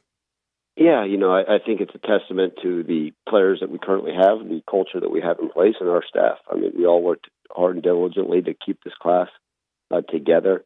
And like I said earlier, you got a lot of wonderful things to sell here in Memphis. And so the same reason the kid fell in love with the university in Memphis 2 weeks ago didn't have to change. Our culture is still in place and going to continue to get stronger. The infrastructure we have and the way we're going to do things. So there's a lot of excitement and quite happy. Like I said earlier, and I mentioned this in my press conference, the fact that our entire class commitments is exactly what we wanted and signed all 13 today. That's awesome. And then at the same point, the fact that we have lost 0 players to the transfer portal. Again, I think that speaks so highly about the current young men we have on our roster that are excited about the future of Memphis football. The way this worked out, I think it's 9 offensive players and 4 defensive players. Is that right? Something of that nature. I believe it may have been 10 and 3. But, 10 and 3? And I don't want the fans to sit there and say, man, it's an offensive-minded coach, and that's the direction they're heading. We had been heavy in scholarship numbers at certain positions, and we fit the needs we needed. There's always going to be roster additions and management, if you will, moving forward. But, we got the guys that we feel like can benefit us in the future. When you started this thing, you and Mike, because, look, let's face it, this goes back to last summer, and you got them all to stay. But what did you address this year as your biggest need? Yeah, look, we got some defensive backs that we feel like can contribute sooner than later in their career. Like you had mentioned right before I came on about a tight end that can help us. We got 3 young offensive linemen. That's a position we need to continue to develop. And moving forward with that position, we're excited. We got a ton of great young wide receivers. Obviously, that's a position that's been productive for us here these last 4 years, and by the guys we signed, it should continue moving forward. We got some stud running backs. You look at what we've been able to put together, and then last but not least, you got to be excited about our quarterback who we signed from Louisiana. He's a special player, and we look forward to him moving forward as well. Tell me about Keelan Brown. He's the quarterback who is a great baseball player, too, by the way, so he's just a great athlete. And I know he can run and throw, correct? Yeah, he's a 2-sport athlete. He's ranked the 19th rated dual-threat quarterback in the country. But not only that, not only is he a phenomenal football player, phenomenal baseball player, but just a fine young man. He's the type of student-athlete that will have wild success in our program. He's going to be great in the community. Very likable personality. He has a smile that lights up the room, and all that on top of it. He's a fantastic football player, and obviously will excel in the baseball field as well. But it really, really excited to get him in the boat moving forward. So he'll play both sports?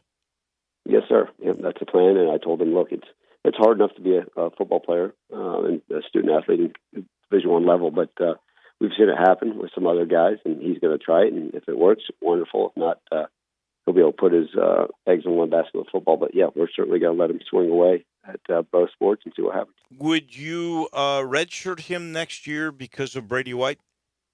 Yeah, you never, going into a season, you never sit there and say, we're going to redshirt this guy, redshirt that guy. You look at your roster and say, well, this would be ideal if we could redshirt somebody. But again, you never know how a season plays out, knock on wood. Brady and all of our quarterbacks stay healthy, but at the end of the day, you figure out what ends up happening. The nice thing is, obviously, NCAA legislation can change quite often, but right now they're given 4 games that they're able to play and still get a redshirt year. Again, we don't go in and say, this is what we're going to do with this young man or that. And we'll figure it out when the dust settles and see what happens. Kalen Granberry is, I think, one of those dynamic running backs you were talking about. I know I think, holds the Shelby County record for touchdowns. He originally went to Raleigh, Egypt, and you got him from Jones County. Tell me what makes this kid so special. I'll tell you, he's dynamic, not just running the ball, but also as a dynamic pass catcher out of the backfield. Great guy. He's all ball. Just sitting down with him this past weekend on his official visit. I mean, all he could say was, "I can't wait, I can't wait, I can't wait." And those are the type of young men you want to bring into your program. He'll be a phenomenal back. Look, I don't know if there's many places that have the running backs like we've had, and even the ones we got on our current roster. So, anytime we get a chance to add to the depth of it, we're really excited about that moving forward. And you got a high school kid out of Little Rock, too, Brandon Thomas.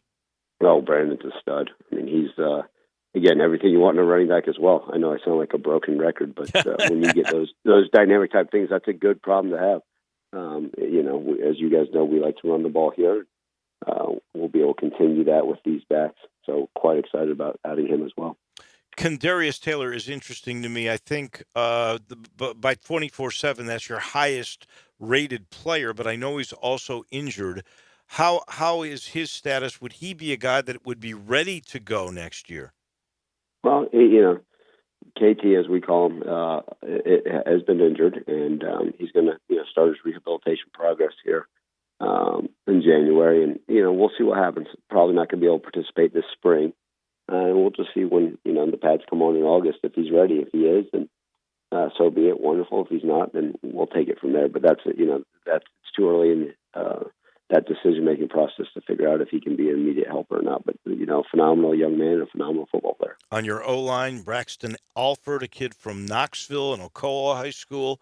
Jonah Gamble's an offensive tackle that you got from Georgia. I'm trying to think of who else you might have gotten on that offensive line. Mitchell Gildahouse also from Missouri. Yeah. So, talk about these guys. Anytime you can bring in three freshmen that, they're all listed as offensive tackles, but you feel like they can play any position on the offensive line, that's fantastic. They're all highly intelligent guys with great athleticism and great size. So we feel like that's a position, like with obviously with me still being the offensive line coach, we need to continue to develop. As I mentioned often, development of offensive line doesn't happen overnight. So when you bring in three freshmen and feel like you get a chance to work with them for 4 to 5 years and see what kind of product you can create, that's really exciting. And you are losing two this year, Woodard and Dill, correct? Those are the only two. Yes, everybody sir. else is back.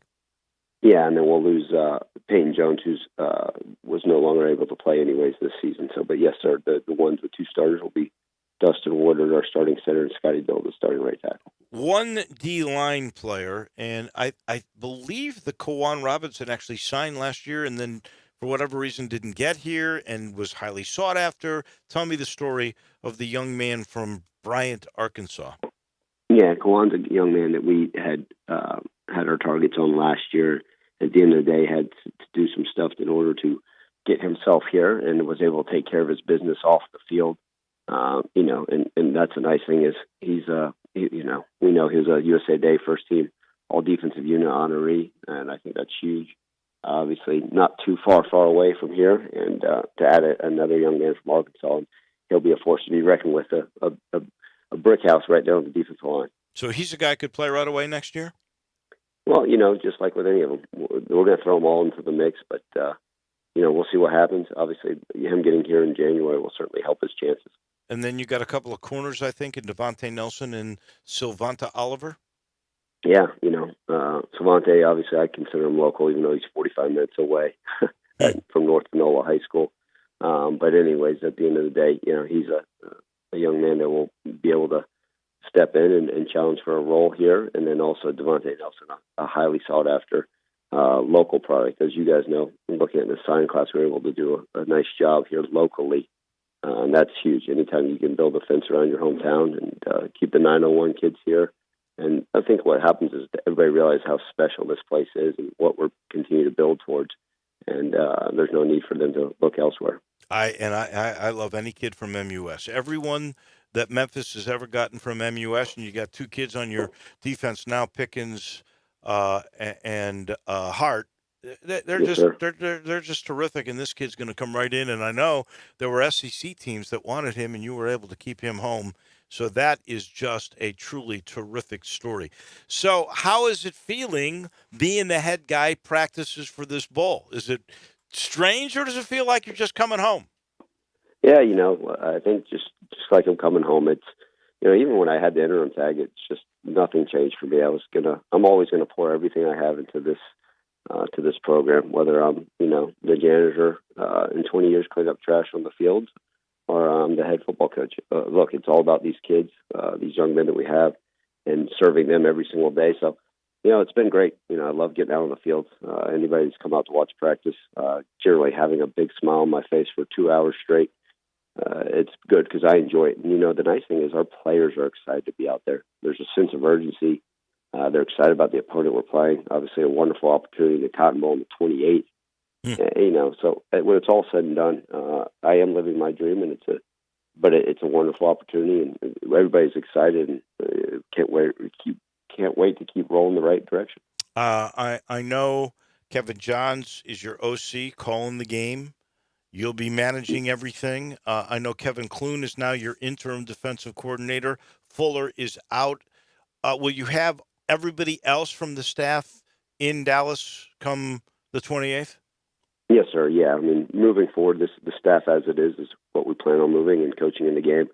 And just like I told our young men in the team meeting room yesterday, look, nobody else is coming. What we have is what we got, and we're excited. At the end of the day, we have that chip on our shoulder. Look, this is all we need.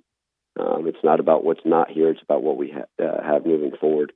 And look, we got a wonderful staff in place, a lot of support staff that's been there to assist us, even if we're a little shorthanded. But we don't feel shorthanded. We feel like we're going to go out there and swing away at this thing, and can't wait to battle Penn State. I'll tell you, I'm tickled pink because the last time this sort of thing happened, Mike came in and he just kind of watched, and half the staff went with Justin Fuente to Blacksburg, Virginia. This time, if I'm doing my math right, you've lost Fuller and you've lost Norvell. Everybody else is here. Pretty much everybody's sticking around for the party. Yeah, I think, again, like I said, it speaks to what we've been able to build around here. We've got a fantastic coaching staff, and I believe that hopefully they understand the right way we're going to do things, and believe in these players. And so that I feel fortunate that a lot of these guys, have come to me and said they'd like to stay with us moving forward, which is a testament to the program that we've been able to build. Yes, Mike Norvell called the plays on offense, Fuller called the plays on defense, so you are going into the Cotton Bowl with down both your coordinators, but I've got full faith in our staff to get it done the right way, and we couldn't be more excited. Last thing for Ryan Silverfield. So it's 10 days away, this bowl game, and you've got your work cut out for you. With a team that scores 34 a game and gives up only 10, when you look at that Penn State film, talk to me about that challenge. I tell you what, they are fully loaded in every aspect, right? All three phases, they are a very, very dominant team. Defensively, obviously, I think they're fourth in the country in rush defense, so we'll have our hands full on that nature. They've got a sophomore, first-year starting linebacker who's an All-American, first-team All-American. They've got a defensive end. It's a first-round pick. They're talented in the back end, offensively. They've got running backs, wide receivers, consistency at quarterback, and then special teams. They've been able to change the game in that aspect as well. And then they're well coached. James Franklin has done a phenomenal job. Their staff has. And look, it's going to be a battle. It's going to be a challenge. But if anything, I know about our young men that they'll go out there hungry, excited, and they will give everything they have on the 28th. Last time I looked, that team was in every game, and by the way, won every one but one. So I can't wait for that thing. And everybody's going to play, right? We're not having anybody sit out? As far as I know, they're all playing. They've all been out there at practice. And really, at the end of the day, they can't wait. And that's the nice thing. Like I said, the buy-in's there. We've been using the mantra all in, and all these young men are all in and excited to get going. Ryan Silverfield, Merry Christmas to you and your wife. Happy Hanukkah and Happy New Year. And I will see you in Dallas, and I can't wait for that. I appreciate it, and look forward to seeing all of our fans. Make sure you guys go buy the rest of those tickets, the University of Memphis Athletic Department, and see you guys all in Dallas. Go Tigers. Mm-hmm. Can't wait for that. That is for sure. Man, what a day for Ryan Silverfield. His team got 13 deeper, all 3 stars, one outstanding class. This portion of the show brought to you by Homer. Talk about outstanding. How about the Genesis? The best luxury car I think there is on the road today. You can You can throw any car out at me. I promise you, test drive the Genesis, and you can. You can do it with flexible test drive at Homer Skelton Hyundai and Genesis. Just go there and check this out. You'll get addicted. You want it. I got a G90. There's a G70. Looks like a James Bond car. Soon there will be an SUV that is Genesis. They're getting bigger. They're going to expand the dealership.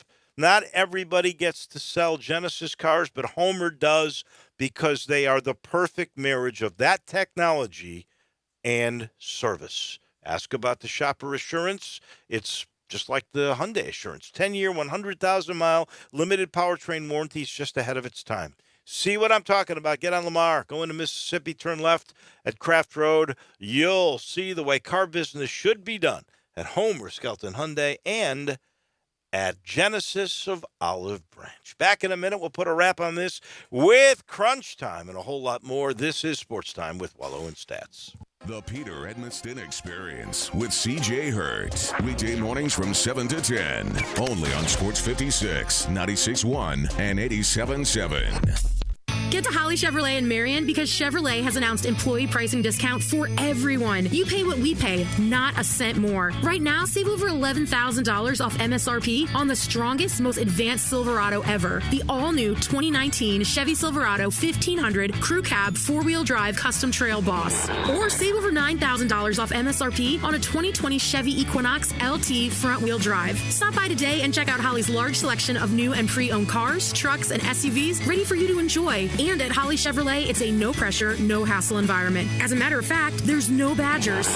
And never pay a dock fee. Find new roads at Exit 14 off I-55 in Marion, just 15 minutes from downtown Memphis, and online at hollychevrolet.com. 2019 Chevy Silverado 1500 Crew Cab 4-wheel drive custom trail boss, stock number N3564. 2020 Chevy Equinox LT front-wheel drive, stock number N4017. All discounts, rebates, and incentives are included and applied. Must qualify and finance with GM Financial have a 2005 or newer GM product. Prices not include tax, tag, title, registration. Pay delivered by 12/31/19. See dealer for details.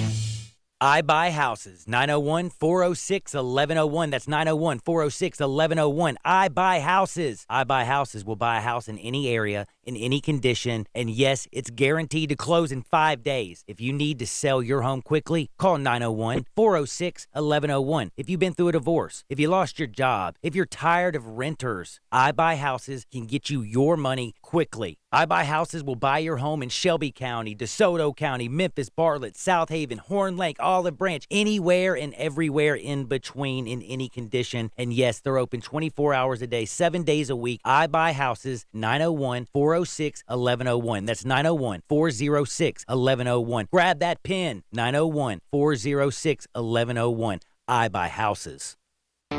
Haul packages for a living? A gas-powered Mercedes-Benz Sprinter delivers. Transport people? A Sprinter van with 0% financing is a 5-star idea. If food delivery is your thing, then a gas Sprinter caters to you. And if you're a general contractor, the Sprinter with 0% financing nails it. With innovation, safety, and technology, Sprinter is built for you. And it's built for your bottom line with 0% financing. The Mercedes-Benz Sprinter, starting at just $33,790. And for a limited time with IRS Section 179, you could be eligible for up to a $25,000 tax deduction. Gas engine, 0% financing, and a possible tax deduction? Now that's a Sprinter that delivers. Mercedes-Benz. Vans. Born to run. MSRP excludes all options, taxes, title, registration, transportation charge, and dealer prep fee. Options, model availability, and actual dealer price may vary. See dealer for details about costs and terms. Only valid on 2018 or 2019 Mercedes-Benz Sprinter vans excluding cab chassis. Qualified commercial customers only. Financing offer valid through January 2nd, 2020. Consult your tax advisor. For more information, limits may apply. Visit mbvans.com.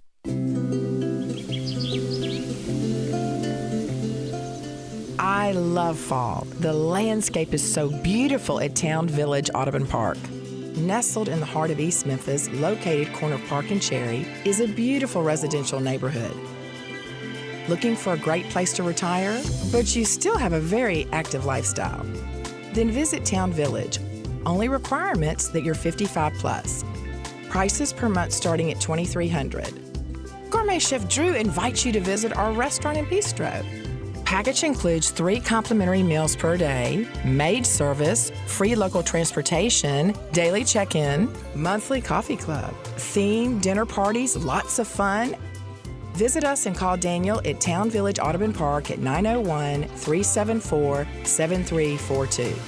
There's no place like home. Town Village Audubon Park. Welcome back to Sports Time with Wolo and Stats. This hour of Sports Time is brought to you by DeSoto Auto Sales. Here once again are Dave Wolosian and Brad Norsworthy.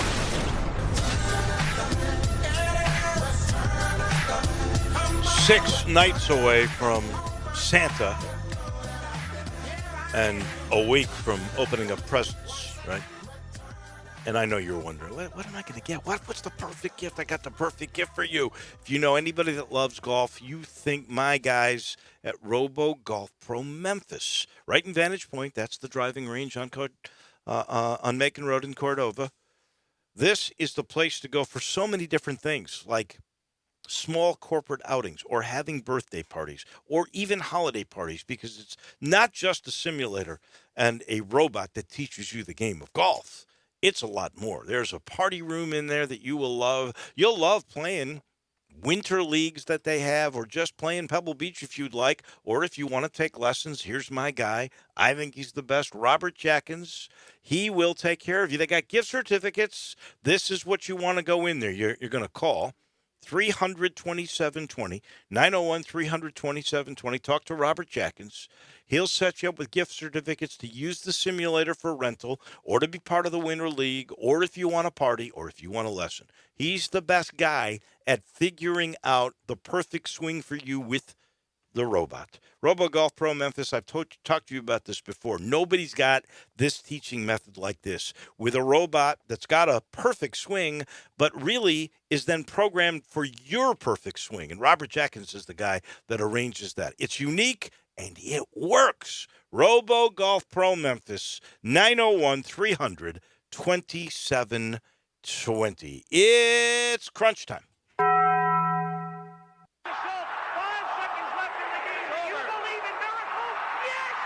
This is Geraldo. It is crunch time. You are looking live. It's crunch time. In your life have you seen anything like that? Golly, I don't remember that one. Take questions again for the student athletes at this time, please. He's a professional. He's pretty classy for his age. In the crunch time, that's the frustrating part. Oh, no, not again. Little Penny could make some appearances this year. Okay, I'm not huge into stats. What's happening, big dog? How you doing? Is this thing working? Immediately when the buzzer sounds, he lets out this shriek.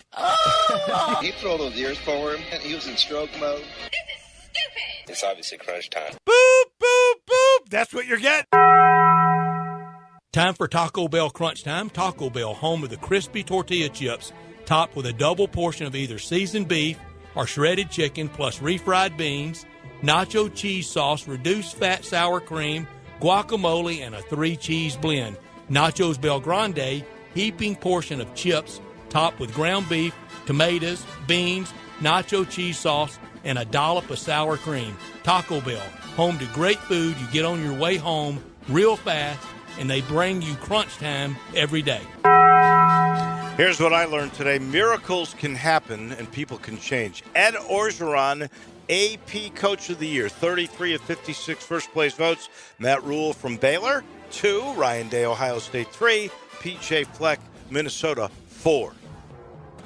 I learned today that Leonard Fournette confirmed that he won his grievance against the Jacksonville Jaguars and getting a $99,000 fine rescinded.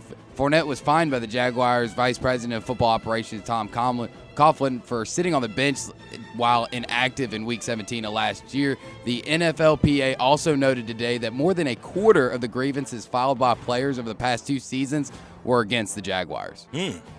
Tom Coughlin's tough, apparently. He's finding people left and right. Man.